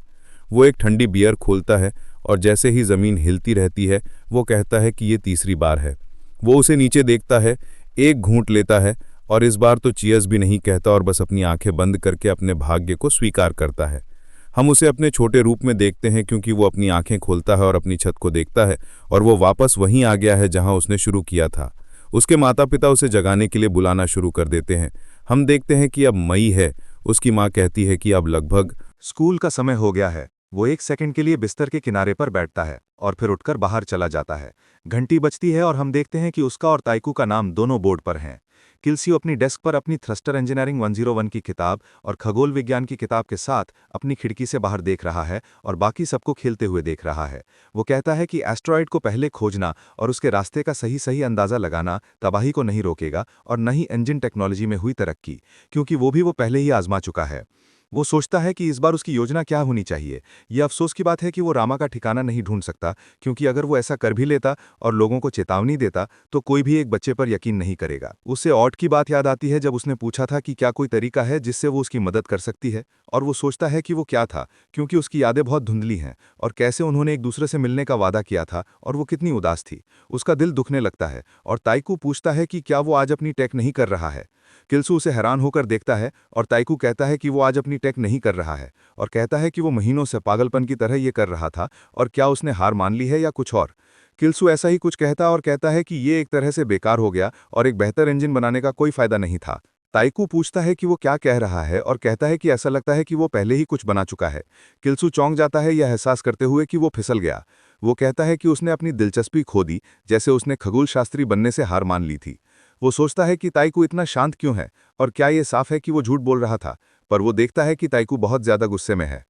ताइकू पूछता है कि क्या वो किसी की टेक को आधे में ही चुराने के बाद बस हार मान लेगा, सिर्फ इसलिए कि ये अब मजेदार नहीं है। किल्सू पूछता है कि उसका क्या मतलब है और कहता है कि वो ही है जिसने एक प्रो गेमर बनने का फैसला किया था, ये पूछते हुए कि उसने उसकी टेक को पहली जगह में कैसे चुराया। ताइकू को एहसास होता है कि वो सही कह रहा है और इसके बारे में सोचने लगता है, पर कोई जवाब नहीं दे पाता, इसलिए बस उसके सामने बैठ जाता है और उससे पूछता है कि क्या वो जानता है कि टेक क्या है, और कहता है कि ये सबसे अच्छा होने के बारे में है। ताइकू पूछता है कि उसका नाम क्या है और वो कहता है कि ये ताइकू है, जो टेक का छोटा रूप है। किल्सू हैरान है और पूछता है कि क्या इससे कोई फर्क पड़ता है, और ताइकू पूछता है कि क्या उसे सच में ये समझ नहीं आता है। वो कह रहा है क्योंकि वो टेक है, उसे सबसे अच्छा होना होगा। किल्सू पूछता है कि इसका उससे क्या लेना देना है और क्या वो उसके लिए खतरा था। ताइकू हाँ कहता है और पूछता है कि क्या उसे समझ नहीं आता। किल्सू कहता है कि उसे नहीं आता और ताइकू आह भरता है और कहता है कि वो सच में कभी कभी बहुत धीमा होता है और क्या उसे सच में उसके लिए इसे साफ करना होगा। वो भयानक रफ्तार से टैग कर रहा था और इसने उसे सोचने पर मजबूर कर दिया कि क्या उसे बाद में उसके साथ पकड़ धकड़ करनी पड़े भी। वो पूछता है कि क्या वो समझता है कि इससे उसे कितनी बेचैनी महसूस हुई। उसे टेक होना चाहिए, पर उसकी दुनिया में किल्सू आया और उसने कहा कि अब वो टेक है और ये एक बड़ी समस्या थी। वो उसे दिखाता रहा कि वो अपने क्षेत्र में बेहतर था और उससे ऊपर था और वो किसी और के सबसे अच्छा बनने की सोच को बर्दाश्त नहीं कर सका, और इसका मतलब है कि अब वो टेक नहीं रहेगा। किल्सू पूछता है कि क्या वो कह रहा है कि उसने अपना सपना इसलिए बदल दिया क्योंकि वो कभी भी किसी के लिए दूसरे सबसे अच्छे होने के लिए तैयार नहीं हो सकता, और यही वजह है कि उसने एक प्रो गेमर बनने का फैसला किया क्योंकि उसे यकीन था कि वो इस क्षेत्र में सबसे अच्छा होगा। ताइकू कहता है कि अब वो समझने लगा है। किल्सू पूछता है कि क्या अब वो कह रहा है कि वो रॉकेट इंजन का अध्ययन करने के लिए वापस जाएगा क्योंकि वो इससे हार मान रहा था, जिसका मतलब है कि वो फिर से इस क्षेत्र में सबसे अच्छा बनने वाला है। ताइकू कहता है कि एक प्रो गेमर होना अच्छा है, पर रॉकेट इंजन बनाना ज्यादा अच्छा है। अब जबकि वो फिर से रॉकेट इंजन ले रहा है तो कोई वापसी नहीं है। किल्सू सहमत है और कहता है कि ये सब उसका है। ताइकू कहता है कि अच्छी बात है कि उसने अभी तक कोई कॉन्ट्रैक्ट साइन नहीं किया, वरना ये एक सिरदर्द होता, और किल्सू कहता है कि उसे अफसोस है कि उसने इस बकवास पर गुस्से में समय बर्बाद किया। उसे कुछ लोगों के चिल्लाने की आवाज़ सुनाई देती है। एक लड़की कह रही है कि उसने कहा था कि वो उसे वापस कर देगी और उसका सच में ये मतलब नहीं था, और पूछती है कि क्या उसे और समय नहीं दे सकती क्योंकि वो दोस्त हैं। वो लड़की कहती है कि उसने पहले ही उसे काफ़ी समय दे दिया है और अगर वो भूल गई है तो उसे बस वहाँ खड़े होकर ये नहीं कहना चाहिए कि वो उसे वापस कर देगी, उसे उसका पैसा देना होगा। जैसे ही वो उसे घूरते रहते हैं, किल्सू उसे पहचानने लगता है और कहता है कि उसका नाम यूमिंग है। नए सेमेस्टर के पहले दिन जब किल्सू और ताइको को अपनी अपनी सीटों पर बैठने के लिए कहा गया तो टीचर ने पूछा कि अगला कौन है और यूमी को आने के लिए कहा। हम उसे बोर्ड के सामने जाते हुए देखते हैं और वो अपना परिचय देती है, ये कहते हुए कि उसका सपना धरती पर सबसे अमीर आदमी बनना है। वो स्टॉक्स, रियल एस्टेट, बॉन्ड्स, लगभग हर चीज़ में निवेश करने में अच्छी है। वो कर्ज भी देती है और वो हर महीने लगभग 1.5% ब्याज लेती है, तो ये साल में 20% से थोड़ा कम है। अगर उन्हें नकद की ज़रूरत है तो उन्हें उससे बात करने में हिचकिचाना नहीं चाहिए, पर अगर वो समय पर अपने भुगतान नहीं करते हैं तो वो उनसे पैसे इकट्ठा करने के लिए हर संभव कोशिश करेगी और उसे उम्मीद है कि यहाँ कोई नहीं है जो वापस भुगतान करने के इरादे के बिना उधार लेने के बारे में सोच रहा है। मिस यूरी कहती हैं कि ये बहुत अच्छी बात है, ये पूछते हुए कि क्या वो अपने बारे में कुछ और बताना चाहेंगी। वो कहती हैं कि वो एक कर स्टेटमेंट का एक नमूना दिखाएंगी और मिस यूरी कहती हैं कि इसकी ज़रूरत नहीं होगी, वो अपनी सीट पर वापस जा सकती हैं। गिल्सो कहता है कि उसी पल उसे इस लड़की के बारे में सब कुछ याद आ गया और वो अच्छी यादें नहीं थीं। यूमी के बारे में हमेशा मिडिल स्कूल में खराब अफवाहें चलती रहती थीं, जैसे वो उन लोगों को घसीट कर ले जाती थी जिन्होंने उससे पैसे लिए थे और उनसे काम करवाती थी, या कर्ज ना चुकाने वाले लोगों पर मुकदमा करती थी और यहाँ तक कि उनके माता पिता को भी कानूनी शुल्क और भावनात्मक संकट के लिए हर्जाना चुकाने के लिए मजबूर करती थी। और अगर कोई फिर भी उसे वापस देने से मना कर देता तो वो पक्का करती थी कि उन्हें जीवन भर के लिए खराब क्रेडिट रेटिंग के साथ लेबल कर दिया जाए। हमें पता चलता है कि जिस लड़की से यूमी बहस कर रही है वो सैमी है और वे कहते हैं कि इसका मतलब ये होना चाहिए कि सैमी ने उसे अभी तक वापस नहीं दिया है और उसे जल्दी करना होगा क्योंकि यूमी एक बहुत ही दृढ़ महिला है। सैमी साइड में नाराज होकर देखती है पर इसे नज़रअंदाज कर देती है और भाग जाती है। किल्सू कहता है कि ये अफवाहें बेतुकी हैं, यहाँ तक कि अगर यूमी इतनी शातिर थी तो भी वो अभी नाबालिग है और वो ऐसा कुछ नहीं कर सकती जो अफवाहें कहती हैं। वो मुड़ती है और बाकियों की तरफ देखती है और बस हारी हुई दिखती है और किल्सू कहता है कि उसे यकीन है कि अफवाहें बढ़ा चढ़ा कर बताई गई हैं। बाद में उसी दिन वो कहता है कि ताइको एक मूर्ख है और वो जानता है कि वो अपनी सफाई की ड्यूटी छोड़ रहा है, पर उसने कहा था कि वो उसे गणित का होमवर्क टीचर के ऑफिस तक पहुंचाने में मदद करेगा और उनके रोल कॉल नंबर भी आसपास नहीं है, तो उसे उसके साथ क्लास ड्यूटी में क्यों रखा गया है। हम सैमी को एक बार फिर से चिल्लाते हुए सुनते हैं, ये कहते हुए कि उसने पहले ही उसे बता दिया है कि वो उसे वापस कर देगी और वो उसे क्यों परेशान करती रहती है। यूमी कहती है कि उसे महीने के लिए अपने हिसाब किताब को ठीक करना है और वो ज़्यादा इंतज़ार नहीं कर सकती, और उसे याद है कि उसने 1 महीने पहले क्या कहा था। उसने कहा था कि अगर वो उसे और पैसे उधार देती है तो वो अगले महीने सब कुछ वापस कर देगी। यूमी कहती है कि उसने ये बहुत साफ कर दिया था जब उसने उसे बताया था कि ये उसका आखिरी मौका होगा, ये पूछते हुए कि क्या उसे सच में ये लगता है कि वो आसान है क्योंकि वो उसे पैसे उधार देती रही है और वो नहीं है, और वो उसे देख रही है कि वो असल में किस तरह की इंसान है। सैमी कहती है कि वो क्या कह रही है और कहती है कि वो इस पूरे समय उसके साथ अच्छी रही है और यही उसे धन्यवाद मिलता है और उसे लगता है कि वो उसके बारे में गलत थी। सैमी के दोस्त कहते हैं कि वे हमेशा लड़ते रहते हैं और वे इससे बहुत थक गए हैं। सैमी को एहसास होता है कि ये अच्छा नहीं है और वो दिखावटी रोना शुरू कर देती है और यूमी को बुरा कहती है और पूछती है कि क्या उसने उसे शुरू में एक दोस्त माना था और उसे लगा था कि वे करीब थे। उसके दोस्त उसकी तरफ हो जाते हैं और यूमी से भीख मांगते हैं और कहते हैं कि उसने कहा था कि वो उसे वापस कर देगी। यूमी ठंडी आंखों से उसे घूरकर देखती है और कहती है कि दोस्तों को अपने वादे पूरे करने चाहिए, खासकर वो वादे जिनमें पैसा शामिल होता है, इसलिए उसे दिखावटी रोना बंद करना चाहिए और उसे पहले ही वापस कर देना चाहिए, और ये सच में उसकी आखिरी वार्निंग है। सैमी तत्काल मगरमच्छ के आंसू बंद कर देती है और पूछती है कि क्या वो उसकी मां को बुलाएगी या कुछ और। यूमी कहती है नहीं और वो बस उस पर मुकदमा करेगी। सैमी तत्काल फर्श से जंप करती है और पूछती है कि क्या उसने सही सुना।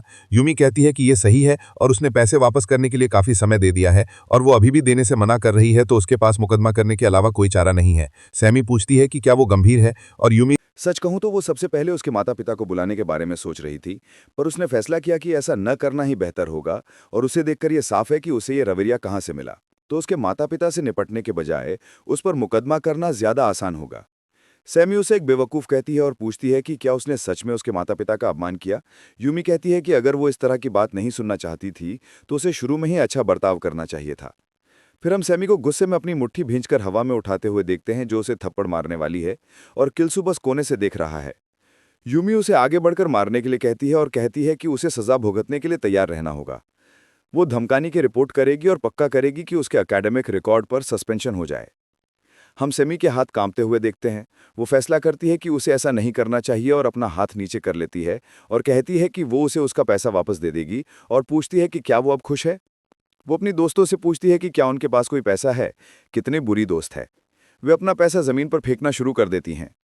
फिर सैमी यूमी पर चिल्लाती है और कहती है कि उसे कभी भी ये नहीं सोचना चाहिए कि वे इसके बाद फिर कभी एक साथ घूमेंगी, और वे चली जाती हैं। वो ज़मीन पर अपने पैसे देख रही है, वो उसे घूर रही है और एक-एक करके उसे उठाना शुरू कर देती है। अपना पैसा इकट्ठा करती है। ये उड़ने लगता है और गलियारे के आखिर में जाकर गिरता है।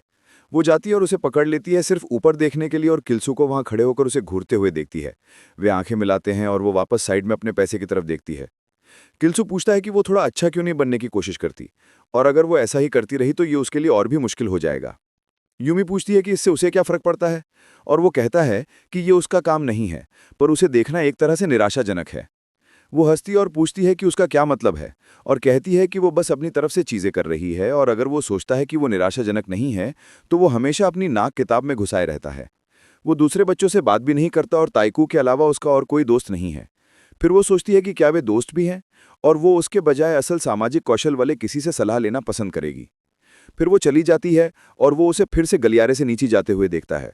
उसे ओढ़ के फ्लैशबैक आने लगते हैं और कैसे उसने मदद मांगने पर उसे लगातार मना किया था। वो सोचता है कि वो कौन थी, पर किसी भी मामले में उसका ये रवैया उसके लिए कोई काम नहीं आएगा। अगले दिन क्लासरूम में हम सैमी को रोते हुए देखते हैं और वे कह रहे हैं कि यूमी के माता पिता ने फ़ोन करके उन्हें पैसे देने की धमकी दी थी। क्लासरूम में कुछ लोग कहते हैं कि वे जानते हैं कि वो अपना पैसा वापस चाहती है, पर उसने इसमें अपने माता पिता को क्यों शामिल किया। हमें पता चलता है कि 2 और लड़कियों का नाम मे और युंगमान है, और वे घबराई हुई दिखती हैं क्योंकि उन्हें अपनी मर्जी के बिना इसमें लाया गया था। सैमी कहती है कि ये उसकी गलती है कि उसने उससे पैसे उधार लिए थे और अब उसके माता पिता शामिल हैं। वो रोना जारी रखती है और कहती है कि ये बकवास है, और दूसरे छात्र यूमी से कहते हैं कि वो बहुत दूर चली गई थी और उसे लोगों के साथ ऐसा बर्ताव नहीं करना चाहिए सिर्फ इसलिए कि वे उसे वापस नहीं देते। जाकर देखने पर पता चलता है कि वो एलिमेंट्री स्कूल में बिल्कुल वैसी ही थी। वे उसके बारे में अफवाहों के बारे में बात करते रहते हैं, हालांकि वो वहीं कमरे में बैठी है। फिर वो अपने डेस्क पर खड़ी होती है और मुड़कर उन्हें घूरती है, और वे बहुत घबरा जाते हैं, पर वो बस कमरे से बाहर चली जाती है। वे पूछते हैं कि उसका क्या मतलब था जब ये सब उसकी गलती थी। हम किल्सू को वहां देखते हुए सोचते हैं कि उनकी निगाहें वैसी ही हैं जैसा उसने भी महसूस किया था, और कैसे उसे पहले अलग थलग किया गया था। वो खड़ा होता है और गलियारे की तरफ चलता है। हम यूमी को एक अग्निशमक को देखते हुए रोते हुए देखते हैं, और किल्सू उसे पुकारता है। वो पूछती है कि उसे क्या चाहिए और उसे अकेले छोड़ने के लिए कहती है। वो बता सकता है कि उसकी आवाज़ थोड़ी अजीब लग रही है, और वो कहती है कि उसे दिलासा देने की ज़रूरत नहीं है। अगर वो सहानुभूति दिखाना चाहता है तो वो बस उसे पैसे दे सकता है। वो हैरान है और कहता है कि वो उसे दिलासा देने के लिए यहाँ नहीं है। हम देखते हैं कि उसने अपने आंसू पोंछ लिए हैं और वो मुड़कर उसकी तरफ देखती है। गिल्सू कहता है कि वो यहाँ उसकी मौजूदा समस्या का समाधान पेश करने के लिए आया है। वो पूछती है कि वो ऐसा क्यों करेगा, और वो कहता है कि शायद इसलिए क्योंकि उसने अपने पिछले जीवन में अपने बारे में झूठी अफवाहों से निपटा था, पर क्योंकि उसके पास उसे समझाने का कोई तरीका नहीं है, तो वो कहता है कि ये इसलिए है क्योंकि जब उनकी क्लास का माहौल ऐसा हो तो वो पढ़ाई पर ध्यान केंद्रित नहीं कर सकता। वो हैरान है और हंसी रोकने के लिए मुड़ जाती है। वो उसे ऐसा करते हुए देखता है और कहता है कि जब वो हंसती है तो वो एक अलग इंसान लगती है। उसका वो कठोर भाव नहीं होता जो आमतौर पर होता है। वो पूछती है कि फिर उसका समाधान क्या है, और वो कहता है कि वो अब उसे समझाएगा।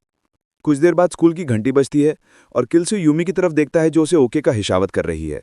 फिर वो खड़ा होता है और उसके पास जाता है और पूछता है कि क्या वो अभी भी लोगों को पैसे उधार देती है। हर कोई हैरान है, और वो कहती है कि बेशक, ये पूछते हुए कि क्या उसे कुछ कैश चाहिए।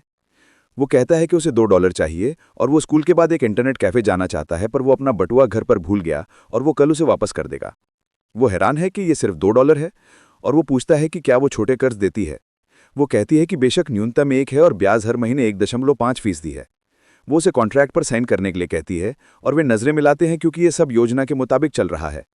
हमें एक फ्लैशबैक मिलता है और किल्सू कहता है कि कल वो सबके सामने उससे कुछ पैसे उधार लेने वाला है। वो पूछती है कि वो पैसे किस लिए उधार लेगा, और वो कहता है कि अगर वे उसे उससे पैसे उधार लेते हुए देखेंगे तो इससे उनका नज़रिया बदल सकता है। वो अपने अंगूठे से कॉन्ट्रैक्ट पर साइन करता है। वो उसे फिर से बिजनेस करने के लिए उत्सुकता से उसे धन्यवाद देती है और कहती है कि उसे आज एक और ग्राहक मिल गया।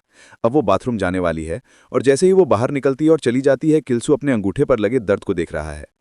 सैमी कहती है कि वो उससे पैसे क्यों उधार लेगा जबकि वो खतरनाक है, और पूछती है कि क्या उसने अफवाहें नहीं सुनी है और क्या उसे कोई अंदाज़ा है। वो कहता है कि उसे कोई अंदाज़ा नहीं है कि वे क्या बात कर रहे हैं।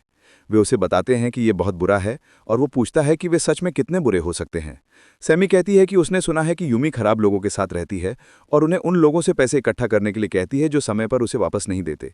उसने ये भी सुना है कि वो भुगतान के तौर पर लोगों के कपड़े या सामान ले लेती है, और यही वजह है कि वो एक बार में लोगों को बहुत सारे पैसे उधार दे सकती है, जबकि किल्सू अपने अंगूठे से सामान हटाने की कोशिश कर रहा है। वे जारी रखते हैं और सैमी कहती है कि वे सिर्फ उसे चेतावनी दे रहे हैं क्योंकि वे चिंतित हैं।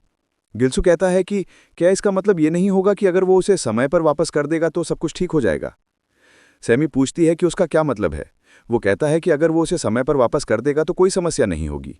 वो कहती है कि ये सच है, पर फिर भी उसके बारे में कुछ अजीब लगता है और वो खुद को ऐसे इंसान के साथ मिला रहा है जो ऐसा जीवन जीता है। वो कहता है कि अगर अफवाहें सच है तो यकीनन, पर क्या उसने सच में यूमी को खुद खराब लोगों के साथ घूमते हुए देखा है? सैमी कहती है कि उसने नहीं देखा है और उसके एलिमेंट्री स्कूल के दोस्त ने उसके बारे में उसे बताया था। फिर गिल्सू पूछता है कि एलिमेंट्री स्कूल का दोस्त कौन है, और वे सब हैरान हैं। सैमी कहती है कि वो उसका नाम नहीं जानती है, पर विषय बदल देती है और पूछती है कि वो पहली जगह में यूमी का बचाव क्यों कर रहा है। वो कहता है कि वो बचाव नहीं कर रहा है, उसे बस ये अजीब लगता है और उसने उसके बारे में कुछ अफवाहें भी सुनी हैं, पर वे उससे बहुत अलग हैं जो वे उसे अभी बता रहे हैं। सैमी पूछती है कि वो गंभीर है और उसने क्या सुना है। फ्लैशबैक में वापस गिल्सू कहता है कि जैसे लड़कियां उसके बारे में झूठी अफवाहें फैला रही हैं, वो भी कुछ अफवाहें फैलाएगा। वो हैरान है और वो उसे बताता है कि उसे चिंता नहीं करनी चाहिए क्योंकि वे अच्छी होंगी। वो कहता है कि उसने सुना है कि वो बहुत सख्त हो सकती है और ये एक दर्द हो सकता है, पर वो कभी भी अपनी बात से पीछे नहीं हटती क्योंकि जब पैसे की बात आती है तो वो कभी मजाक नहीं करती। तुम अच्छे हो जब तुम उससे उधार लेते हो, अगर पैसा शामिल नहीं है तो वो तुम्हारी एक अच्छी दोस्त है और किसी ने उसे कभी भी कानून तोड़ते हुए नहीं देखा है। बेशक ये सब योजना के हिसाब से चल रहा है। सैमी पूछती है कि उसने ये किससे सुना। वो सब हैरान है और गिल्सू कहता है कि उसे याद नहीं है।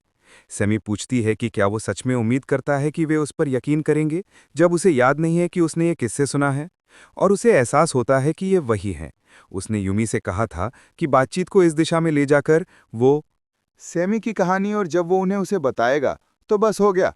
इससे पहले कि गिल्सू पूछ पाता कि वे उसकी कहानी पर क्यों यकीन करेंगे, तभी यूमी अंदर भागती है और पूछती है कि वो उसके बारे में जो कह रहा है उस पर क्यों यकीन नहीं करेंगे। वो बहुत ज्यादा गुस्से में दिखती है। गिल्सू हैरान है, वो योजना से बाहर जा रही है और सैमी उसे देखकर हैरान है। यूमी कहती है कि उसने उसके मुंह से निकले शब्द सुने हैं और उसने कहा कि वो गिल्सू पर यकीन नहीं करेगी क्योंकि उसे याद नहीं है कि उसने अफवाहें किससे सुनी। तो फिर उसका क्या? उसे उस दोस्त का नाम याद नहीं है जिसने उसके बारे में कुछ भी बताया था। अगर वो उसके बारे में झूठी अफवाहों पर यकीन करती है क्योंकि उसने इसे किसी से सुना है, तो उसे शायद गिल्सू के बारे में जो अच्छी अफवाहें कह रहा है उस पर भी यकीन करना चाहिए। फिर उसकी दोस्तों को एहसास होता है कि वो सही कह रही है, और दूसरे सहपाठियों को भी, ये कहते हुए कि उन्होंने सच में यूमी को कुछ भी बुरा करते हुए नहीं देखा है। उन्होंने सभी अफवाहें सुनी हैं, पर वे हैरान है कि उन्होंने उन्हें पहली जगह में किससे सुना था। ये कोई और बल्कि सैमी थी, और वे हैरान हैं कि क्या सैमी ने सारी अफवाहें बनाई थीं। सैमी कहती है कि ऐसा इसलिए है क्योंकि उसने व्यक्तिगत रूप से उन्हें अनुभव किया है और उसने यूमी को उसके माता पिता के बारे में बकवास बात करते हुए सुना है। वो अपनी दोनों दोस्तों से पूछती है कि क्या वो सही कह रही है। वे एक दूसरे को देखते हैं और कहते हैं कि उन्होंने भी सुना था। सैमी सोचती है कि अब वो जीत रही है और कहती है कि ये सच है। यूमी ने उसके माता पिता के बारे में बकवास की थी। यूमी से पूछती है कि क्या उसे इस बारे में कुछ कहना है। यूमी कहती है कि उसने सच में ऐसा किया था और उसे इस पर कोई शर्म नहीं है। हर कोई उसे घूर कर देखता है, और वो कहती है कि जैसा कि वे देख सकते हैं वो जैसी है वैसी ही कहती है। पर सैमी यहाँ लोगों के बारे में झूठी अफवाहें फैलाती घूमती है। वो अपनी दो दोस्तों से पूछती है कि क्या उन्होंने ध्यान दिया है। वो यंग मैन से पूछती है कि क्या उसे वो अफवाह याद है कि उसने उस पॉप क्विज में धोखा दिया था, और मही से कि क्या उसे वो अफवाह याद है कि उसने क्लास फंड से नए जूते कैसे खरीदे थे। उसे यकीन है कि वे ऐसा करते हैं क्योंकि उसके बाद उन्हें अपने नाम साफ करने में मुश्किल हुई थी, और वो अफवाहें कोई और बल्कि सैमी ने शुरू की थीं। वे सभी उसे घूरना शुरू कर देते हैं और सैमी पूछती है कि किसने कहा कि ये वो थी और क्या उसके पास कोई सबूत है। वे दोनों एक दूसरे को देखते हैं और मही कहती है कि उसके पास है, और वो वही थी जिसने उसे बताया था कि यंग मैन ने उस पॉप क्विज में धोखा दिया था। यंग मैन कहती है कि वो वही थी जिसने मही को बताया था कि उसने वो जूते क्लास फंड से खरीदे थे। सैमी की पूरी हकीकत ढहने लगती है और उसे एहसास होता है कि वो पकड़ी गई है, इसलिए वो यूमी को दोष देने लगती है और कहती है कि उसने फिर भी उसके माता पिता का अपमान किया। वो कहती है कि हाँ, उसने लोगों के बारे में उनकी पीठ पीछे बात की, पर यूमी ने फिर भी उसके माता पिता का अपमान किया, जिसका मतलब है कि वो एक बेवकूफ़ है और वो कचरे से भी ज़्यादा खराब है। वो पूछती है कि क्या वे सब सहमत हैं और वे उसके खिलाफ क्यों हो रहे हैं। हम उसे पूरी तरह से टूटते हुए देखते हैं और यूमी कहती है कि वो सही है। सैमी रोने लगती है और यूमी कहती है कि वो बहुत दूर चली गई थी और वो थोड़ी बुरी थी। वो मगरमच्छ के आंसू बहाते हुए रोने का फैसला करती है और कहती है कि अगर सैमी ने उसे समय पर वापस दे दिया होता तो उसे ऐसा नहीं करना पड़ता। सेमी को एहसास होता है कि ये बुरा है, क्योंकि यूमी एक फरिश्ते की तरह दिखती है और कहती है कि उसका भुगतान कितना भी ज्यादा क्यों ना हो, उसे उसके माता पिता के बारे में वो बातें नहीं कहनी चाहिए थी, और वो माफ़ी मांगना शुरू कर देती है। हर कोई फुसफुसाने लगता है और कहता है कि सेमी पहले से ही उसे वापस न देने के लिए रास्ता निकालने की कोशिश कर रही थी, पर अब वो बस उसके बारे में झूठी अफवाहें फैला रही है और उसे बाहर निकालने की कोशिश कर रही है। वे कहते हैं ये उल्टा चोर कोतवाल को डांके। सेमी भागने लगती है, जबकि वे यूमी को दिलासा देते हैं और वे कहते हैं कि उसे यही मिलना चाहिए था। वे ये भी नहीं जानते कि यूमी ने शुरुआत में उसके माता पिता का अपमान किया था या नहीं। जैसे ही वो यूमी वहां रोती हुई बैठी थी, वो किल्सू की तरफ मुड़ती है और वो उसे देखता है और सोचता है कि क्या वो ठीक है। बेशक वो अपनी जीभ बाहर निकालकर दिखाती है कि ये सब बस एक नाटक था। हम उनके स्कूल का आदर्श वाक्य भी देखते हैं, जब तक खत्म नहीं होता तब तक खत्म नहीं होता। बाद में उसी दिन हम किल्सू को बाहर बैठे हुए देखते हैं और यूमी उसके पास आती है और उसे एक ड्रिंक देते हुए कहती है, इसे ले लो। वो इसे पकड़ लेता है और वो कहती है कि ये उसके आभार का एक छोटा सा प्रतीक है और सब कुछ उसकी वजह से ही काम कर गया। वो हैरान से ड्रिंक को नीचे देखता है और कहता है कि उसने कभी नहीं सोचा था कि उसे उससे एक मुफ्त ड्रिंक मिलेगी। वो कहती है कि वो लोगों को गिफ्ट देना भी जानती है और वो कहता है कि इससे वो उसके बारे में, उसके दिमाग में बनी धारणा के बारे में सोचने लगता है। उसने उसे अपनी यादों में मौजूद लड़की के साथ मिला दिया था और हालांकि उसे अभी भी ये महसूस होता है कि उसने अपनी यादों में मौजूद लड़की को भी गलत समझा है। वो सोचता है कि उसने अपने पिछले जीवन में कितने लोगों को गलत समझा है। उसने इस बार अभी तक दुनिया को बचाने की कोई योजना नहीं बनाई है, पर कम से कम उसे ज़रूरत में किसी के लिए कुछ अच्छा करने को मिला और अपने पिछले जीवन के विपरीत वो असल में बदलाव ला पाया। तो अगर वो दुनिया को नहीं बचा सकता तो कम से कम वो अपने आसपास के लोगों की मदद कर सकता है। वो इसे खोलता है और ड्रिंक के लिए उसे धन्यवाद देता है और वो भी उसे बधाई देती है, क्योंकि वे अपने कैन एक साथ टैप करते हैं। वे इसे पीने लगते हैं। फिर उसे कुछ एहसास होता है। पूछता है वो अचानक से क्यों कूद पड़ी। उसे लगा था कि अगर वो खुद ये सब बातें कहेगी तो ये बहाना जैसा लगेगा। जैसा कि वे उसकी बातों पर सहमत होते हैं। वो पीना जारी रखती है और कहती है कि सिर्फ इसलिए कि वो उसका बचाव कर रहा है और सेमी की दलीलों में कमियां बता रहा है। क्या उसे सच में लगता था कि हर कोई ऐसा होगा? अरे मुझे लगता है कि उसके बारे में वो सभी भयानक अफवाहें बस सच नहीं थी। और क्या वे इस पर सच में यकीन करेंगे? उसे एहसास होता है कि वो भोला था और वो कहती है कि उसके मॉडल स्टूडेंट की प्रतिष्ठा के साथ ये समझ में आ सकता है, पर वो फिर भी एक अकेला है। वो एक किताबी कीड़ा है जिसका इकलौता दोस्त आयकू है और वो किसी से एक शब्द नहीं कहता है और उसके पास कोई सामाजिक कौशल नहीं है। बेचारे भाई को एक के बाद एक चोट मिल रही है। वो कहती है कि ये पक्का करने के लिए कि उसकी समस्या पूरी तरह से हल हो गई है, उसे आगे बढ़कर सेमी को झूठी अफवाहें फैलाने के लिए बेनकाब करना था। वे बहुत करीब हुआ करते थे, तो उसके लिए उसके बारे में ये बातें जानना अजीब नहीं होगा, पर अगर उसने भी वो बातें कही होती तो ये अजीब होता। और सच कहूँ तो जब वो थोड़े आत्मविश्वास के साथ उसके पास आया और कहा कि उसके पास एक समाधान है, तो इससे उसे थोड़ा अजीब लगा, जैसे वो उसके मुंह पे एक मुक्का मारना चाहती थी। और यही उसका आश्चर्य था। गिल्सू कहता है कि ये चौथी जिंदगी है, पर वो अभी भी लोगों से निपटने में उससे बेहतर है और उसने साफ तौर पर अंदाजा लगा लिया था कि उसने जो थोड़ी सी सलाह दी थी उससे चीज़ें कैसे होंगी। वो कहती है कि ऐसा इसलिए है क्योंकि वो एक लड़का है और अगर वो उसका बचाव करता रहता तो क्लास को लग सकता था कि उसका कोई और मकसद है। वे शायद ये भी सोचते हे वो जमने लगती है और हकलाने लगती है और वो उसकी तरफ देखता है और पूछता है कि वो क्या कहने की कोशिश कर रही है। वो शर्माने लगती है, फिर उसे साइड में मारती है। वो पूछता है कि वो किस लिए था और वो अभी भी शर्मा रही है और कहती है कि वो इसके लायक था। वो पूछता है कि उसने क्या गलत किया और वो कहती है कि उसने उसे बहुत सख्त कहा और उसमें ऐसा कुछ भी नहीं है। वो कहता है कि जब वो लोगों को पैसे उधार देती है तो वो यही धारणा देती है, क्योंकि वो उनसे एक वादानामा लिखवाती है और उस पर अंगूठे का निशान भी लगवाती है। वो कहती है कि सख्त होना नहीं है, इसे अच्छे से काम करना कहते हैं, और वो सही बात कह रही है। मैं उसे सहमत हूँ। वो पूछती है कि उसने सिर्फ $2 क्यों उधार लिए और कहती है कि वो उससे कोई फ़ायदा नहीं कमा सकती। वो पूछता है कि क्या वो उनसे फ़ायदा कमाना चाहती थी और वो कहती है कि बेशक। जैसे ही वे दूर जाते हैं हम उनकी परछाइयों को एक साथ बढ़ते हुए देखते हैं। वो कहती है कि इंटरनेट कैफ़े जाने का उसका बहाना इतना गैर भरोसेमंद था क्योंकि कोई भी यकीन नहीं करता कि वो स्कूल के बाद गेम भी खेलता है, और वे बकवास करते रहते हैं। हम अब जून देखते हैं और किल्सू कहता है कि उसे अभी तक अपने चौथे जीवन में दुनिया को बचाने का कोई तरीका नहीं मिला है, और सच कहूं तो उसने इस पर ज़्यादा सोचा भी नहीं है। पर यूमी की मदद करने के बाद वो कोशिश करते रहने के लिए प्रेरित है और उसने धरती को बचाने के तरीकों के बारे में सोचना शुरू कर दिया है।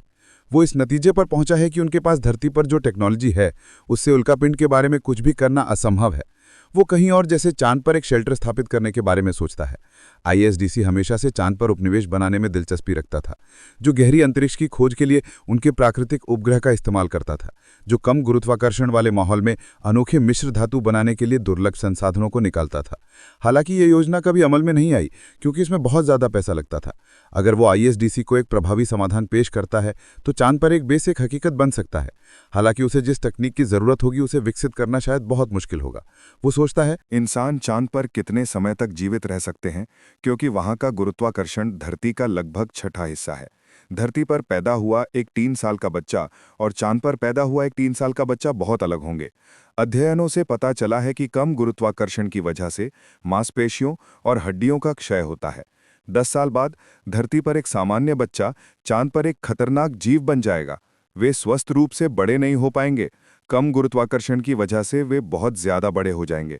तेजी से हड्डियों के विस्तार की वजह से मांसपेशियों को नुकसान होगा और कमजोर हड्डियों की संरचना की वजह से हड्डियों के टूटने से जटिलताएं होंगी। कोई भी यकीन से नहीं कह सकता कि इंसान ज्यादा नुकसान पहुंचाए बिना चांद पर कितने समय तक रह पाएंगे। शायद एक स्पेस स्टेशन पर एक शेल्टर बनाना बेहतर होगा, जैसा कि उसने अपने तीसरे जीवन के अंत में प्रोजेक्ट नू के लिए किया था। पर एक स्पेस शेल्टर बनाना मुश्किल है जो सभी जरूरी शर्तों को पूरा करता हो। अगर वो एस्टेरॉयड से बहुत पहले आईएसडीसी को इसका सुझाव देता है तो वे कहेंगे कि ये पैसे की बर्बादी है। उसे ये सब खुद ही करना होगा। अगर वो फिर से आईएसडीसी में शामिल होता है तो उसे उन बेकार बॉस से निपटना होगा। तो इसके बजाय वो निजी फंड जुटाएगा और स्वतंत्र रूप से काम करेगा। फिर वो स्पेस शेल्टर वैसे बना सकता है जैसा वो चाहता है। फिर वो बस एक स्पेस हैबिटेट बनाने के बारे में सोचता है। ये एक असंभव सपना नहीं है। आज की टेक्नोलॉजी के साथ एक स्पेस हैबिटेट संभव है जब तक पैसा हो। वो सोचता है कि इसकी लागत कितनी होगी। शायद 10 बिलियन का अंदाजा लगाता है, पर यह एहसास होता है कि यह 100 बिलियन के करीब है। वो अपने कंप्यूटर पर कुछ गणनाएं करने की कोशिश करता है, पर यह बहुत धीमा है और जैसे जैसे ज्यादा डेटा लोड होता है वो और भी ज्यादा चिंतित होने लगता है। ये $1 ट्रिलियन के करीब है। ये आइलैंड 1 के लिए अनुमान था। लैग्रेंज पॉइंट L5 पर सिर्फ 10,000 लोगों के लिए एक स्पेस हैबिटेट। लैग्रेंज पॉइंट संतुलन का एक बिंदु है जहां दो बड़े निकायों जैसे धरती और चांद के प्रभाव में छोटे द्रव्यमान वाली वस्तुओं को पाक किया जा सकता है। ऐसे 5 बिंदु हैं और L4 और L5 सबसे स्थिर स्थान है। पर उसे नहीं पता कि इतना पैसा कहां से मिलेगा। अगले दिन स्कूल में हर कोई दिन के बाद अपनी अपनी सफाई का काम कर रहा है और जैसे ही ताइकू अपनी ड्यूटी से बाहर निकलने जाता है वो खुश दिखता है, तभी किल्सू उसे पुकारता है। वो चौंक जाता है पर उसे राहत मिलती है कि ये सिर्फ किल्सू है। किल्सू कहता है कि उसके पास एक सवाल है। ताइकू पूछता है कि क्या ये टेक के बारे में है और कहता है कि ये नया है। किल्सू कहता है कि अब जब वो इसके बारे में सोचता है तो वो शायद ही कभी उससे पहले बात करता है और उसे भविष्य में ज्यादा बार उससे संपर्क करना चाहिए। वो कहता है कि वो एक स्पेस हैबिटेट बनाना चाहता है और पूछता है कि उसके हिसाब से इसे बनाने का सबसे वास्तविक तरीका क्या है। ताइकू पूछता है कि वो अचानक इस बारे में क्यों बात कर रहा है और कहता है कि उसे यकीन है कि उसने अपनी टेक ट्री तेजी से बदल ली है और पूछता है कि क्या उसे यकीन है कि वो दूसरों की तरह आधे में ही हार नहीं मानेगा। किल्सू कहता है कि जब तक कुछ बड़ा नहीं होता वो नहीं मानेगा। कोई लड़की उनसे कहती है कि वे रास्ता रोक रहे हैं, इसलिए उन्हें हटना चाहिए। ताइकू किल्सू को इशारा करता है और कहता है कि अभी भी एक मौका है कि वो हार मान सकता है और पूछता है कि उसके दिमाग में उसकी टेक के लिए क्या पैमाना है। वो पूछता है कि क्या वो एक बिशप रिंग के बारे में बात कर रहा है और उसकी एक अच्छी ड्राइंग बनाता है या शायद एक मैकेंड्री सिलेंडर। किल्सू कहता है कि दोनों में से कोई नहीं। वो कुछ बहुत छोटा सोच रहा है क्योंकि उन्हें बनाना असंभव है। दुनिया में हर एक अंतरिक्ष और इंजीनियरिंग एक्सपर्ट को सैकड़ों सालों तक दिन रात काम करना पड़ेगा ताकि शायद एक पूरा हो सके। वो कुछ ऐसा पाकर खुश होगा जिसमें 10,000 लोग रह सकें। हालांकि भविष्य में कुछ बड़ा बनाना अच्छा होगा। ताइकू कहता है कि बड़े प्रोजेक्ट में सीधे कूदने के बजाय छोटे से शुरू करना बेहतर है। किल्सू इसे बनाता है पर यह बहुत खराब लगता है। वो कहता है कि वो आइलैंड 1 या शायद CAA 1 जैसी कुछ सोच रहा है। ताइकू उसे चिढ़ाता है और कहता है कि उसकी ड्राइंग बहुत खराब है और पूछता है कि क्या ये क्रोएसान है। किल्सू कहता है कि वो आइलैंड 1 डिजाइन की तरफ ज्यादा झुका हुआ है। खुशकिस्मती से ताइकू उसके लिए इसे फिर से बना देता है। ताइकू पूछता है कि ऐसा क्यों? क्योंकि CPA 1 ज्यादा अच्छा लगता है क्योंकि ये एक ज्यादा नया डिजाइन है। ये पुराने मॉडल की खामियों को भी सुधारता है। किल्सू हैरान है कि वो कितनी अच्छी तरह से ड्राइंग बनाता है और कहता है कि वो इसके बारे में ज़्यादा नहीं जानता, पर वो CPA-1 के साथ नहीं जा सकता क्योंकि उसके वजन की वजह से। ताइकू पूछता है कि उसका क्या मतलब है। किल्सू बताता है कि आइलैंड 1 का अनुमानित वजन 5 लाख टन है, जबकि CPA-1 का अनुमानित वजन 70 लाख टन है। अगर उसे दोनों में से चुनना पड़े तो वो हल्का विकल्प चुनेगा क्योंकि इसकी लागत बहुत कम होगी। ताइकू हैरान दिखता है और कहता है कि अगर किल्सू ने पहले ही उस तरह का स्पेस हैबिटेट चुन लिया है जो वो चाहता है, तो उसे उसकी क्या ज़रूरत है। किल्सू कहता है कि ये लागत है। उसने आइलैंड 1 डिज़ाइन से अनुमानों के आधार पर लागत का हिसाब लगाया और अगर वे इसे आज के पैसे से बनाते हैं तो उसे लगता है कि उन्हें लगभग $1 ट्रिलियन की ज़रूरत होगी। तो वो इसके बारे में उसका दिमाग पढ़ना चाहता है। ताइकू कहता है कि ये टेक के बारे में नहीं है और पूछता है कि वो पैसे के बारे में क्यों पूछ रहा है और उसकी इसमें बिल्कुल भी दिलचस्पी नहीं है। किल्सू कहता है कि वो सही कह रहा है, पर वो नहीं जानता कि वो इन चीज़ों के बारे में किससे बात कर सकता है और उसे कम से कम उससे कुछ पाने की कोशिश तो करनी होगी। और वो बताता है कि टेक और फाइनेंस का आपस में क्या संबंध है। वो उसे इसके बारे में सोचने के लिए कहता है कि बहुत से नई टेक वाले प्रोडक्ट लागत की वजह से नहीं बन पाए। इलेक्ट्रिक मोटर असल में गैस मोटर से पहले विकसित हुई थी, पर टेक और मेंटेनेंस की लागत बहुत ज़्यादा थी। लाइट बल्ब एक और उदाहरण है। असली लाइट बल्ब बहुत जल्दी गर्म हो जाते थे और जल जाते थे ताकि उन्हें बेचा जा सके। एडिसन ने कुछ सुधारने के बाद ही इसे आखिरकार व्यावसायिक रूप दिया। एम्फीबियस होवरक्राफ्ट भी, और वो बस बार बार बकवास करता जाता है और वो बस ये समझने की कोशिश कर रहा है कि इसे कैसे काम में लाया जाए। ताइकू पूछता है कि वो इसे बनाने की योजना कैसे बनाता है। किल्सू कहता है कि उन्हें सबसे पहले आसान से शुरू करना होगा। उन्हें चांद पर एक बेस बनाना होगा। फिर उन्होंने वहां जो पुर्जे जमा किए हैं उनसे वे धरती और चांद के बीच लैग्रेंज पॉइंट L5 पर एक कॉलोनी बनाएंगे। वो सोचता है कि क्या ताइकू के पास लागत कम करने या फंड जुटाने का कोई तरीका या क्या विचार है।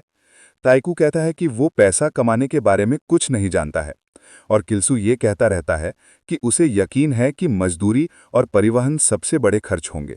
भाई ने बस एक बूंद को खिड़की से बाहर फेंक दिया। ताइकू पूछता है कि वो रोबोट टेक का इस्तेमाल क्यों नहीं करता, क्योंकि उसे किसी भी चीज़ के लिए लोगों को नौकरी पर नहीं रखना पड़ेगा। किल्सू हैरान है और वो कहता है कि पूरी तरह से स्वचालित होने से ना सिर्फ वे मजदूरी बचा पाएंगे बल्कि दूसरे खर्च भी, जैसे चांद पर कर्मचारियों को भेजना, डॉम बनाना और खाना। और ताइकू कहता है कि इससे बहुत पैसा बचेगा। इसके अलावा चांद से पुर्जों का परिवहन सस्ता नहीं होने वाला है, तो अगर वो सिर्फ ऐसी टेक लेकर आ सके जो परिवहन की लागत को कम कर सके, तो तैयार प्रोडक्ट को चांद के रास्ते जाने के बजाय सीधे धरती से हैबिटेट में भेजना ज़्यादा सस्ता होगा। पर रॉकेट का सवाल ही नहीं उठता और चांद बेस से सामान भेजना धरती से लॉन्च करने की तुलना में बहुत सस्ता होगा। फिर किल्सू सोचता है कि क्या इसका कोई और तरीका हो सकता है। जब बच्चे गलियारे में खेल रहे हैं तो उनमें से एक लड़की से टकराता है। वो गुस्से में आ जाती है, वो उसे धक्का देती है और वो आगे गिरने लगता है और झाड़ू उसके हाथ से सीधे खिड़की से उड़कर उसे तोड़ देता है। जब ताइकू और किल्सू दोनों इसे देखते हैं, ताइकू को एक विचार आता है कि वे एक स्पेस गन का इस्तेमाल कर सकते हैं। ये एक विशाल तोप जैसी संरचना है जो चीज़ों को अंतरिक्ष में लॉन्च करती है और न्यूटन के एक्शन और रिएक्शन के मूल नियम पर काम करती है। एक ऐसा विचार जिस पर इंसानियत ने अंतरिक्ष यात्रा का सपना देखना शुरू करने से बार बार विचार किया है। जूल वर्न के उपन्यास पर आधारित film a trip to the moon में मुख्य किरदार चांद पर एक स्पेस गन से बाहर निकलता है। अगर आप सोच रहे हैं कि आज इस टेक का ज़्यादा इस्तेमाल क्यों नहीं किया जाता है, तो ऐसा इसलिए है क्योंकि रॉकेटों की तुलना में इसमें कुछ गंभीर खामियां हैं। एक स्पेस गन अपने प्रारंभिक त्वरण के जरिए पलायन वेग तक पहुंचती है, जिसका मतलब है कि प्रारंभिक त्वरण बहुत मजबूत होता है और इसलिए ये लोगों को सुरक्षित रूप से अंतरिक्ष में लॉन्च नहीं कर सकता और इसके बजाय ये सिर्फ उनकी आत्माओं को चांद पर पहुंचा देगा। पर एक स्पेस गन अभी भी ज़्यादा किफ़ायती है और अगर वो एक सफलतापूर्वक बना सकता है तो वो सिर्फ $30 प्रति किलोग्राम पर सामान भेज सकता है। तो ये एक्चुअली में अंतर्राष्ट्रीय शिपिंग से भी सस्ता हो जाएगा। स्पेस गन लोगों या नाजुक चीज़ों को भेजने के लिए अच्छी नहीं है, पर अगर वो सिर्फ पुर्जे और सामग्री भेजता है तो ये सच में एक बहुत अच्छा विचार है और वो सोचता है कि उसने इसके बारे में क्यों नहीं सोचा। तो दोस्तों, आज के लिए बस इतना ही है। हम फिर मिलेंगे किसी और वीडियो में। तब तक के लिए मेरे वीडियोस को देखते रहो और ऐसे ही अपना प्यार दिखाते रहो। धन्यवाद।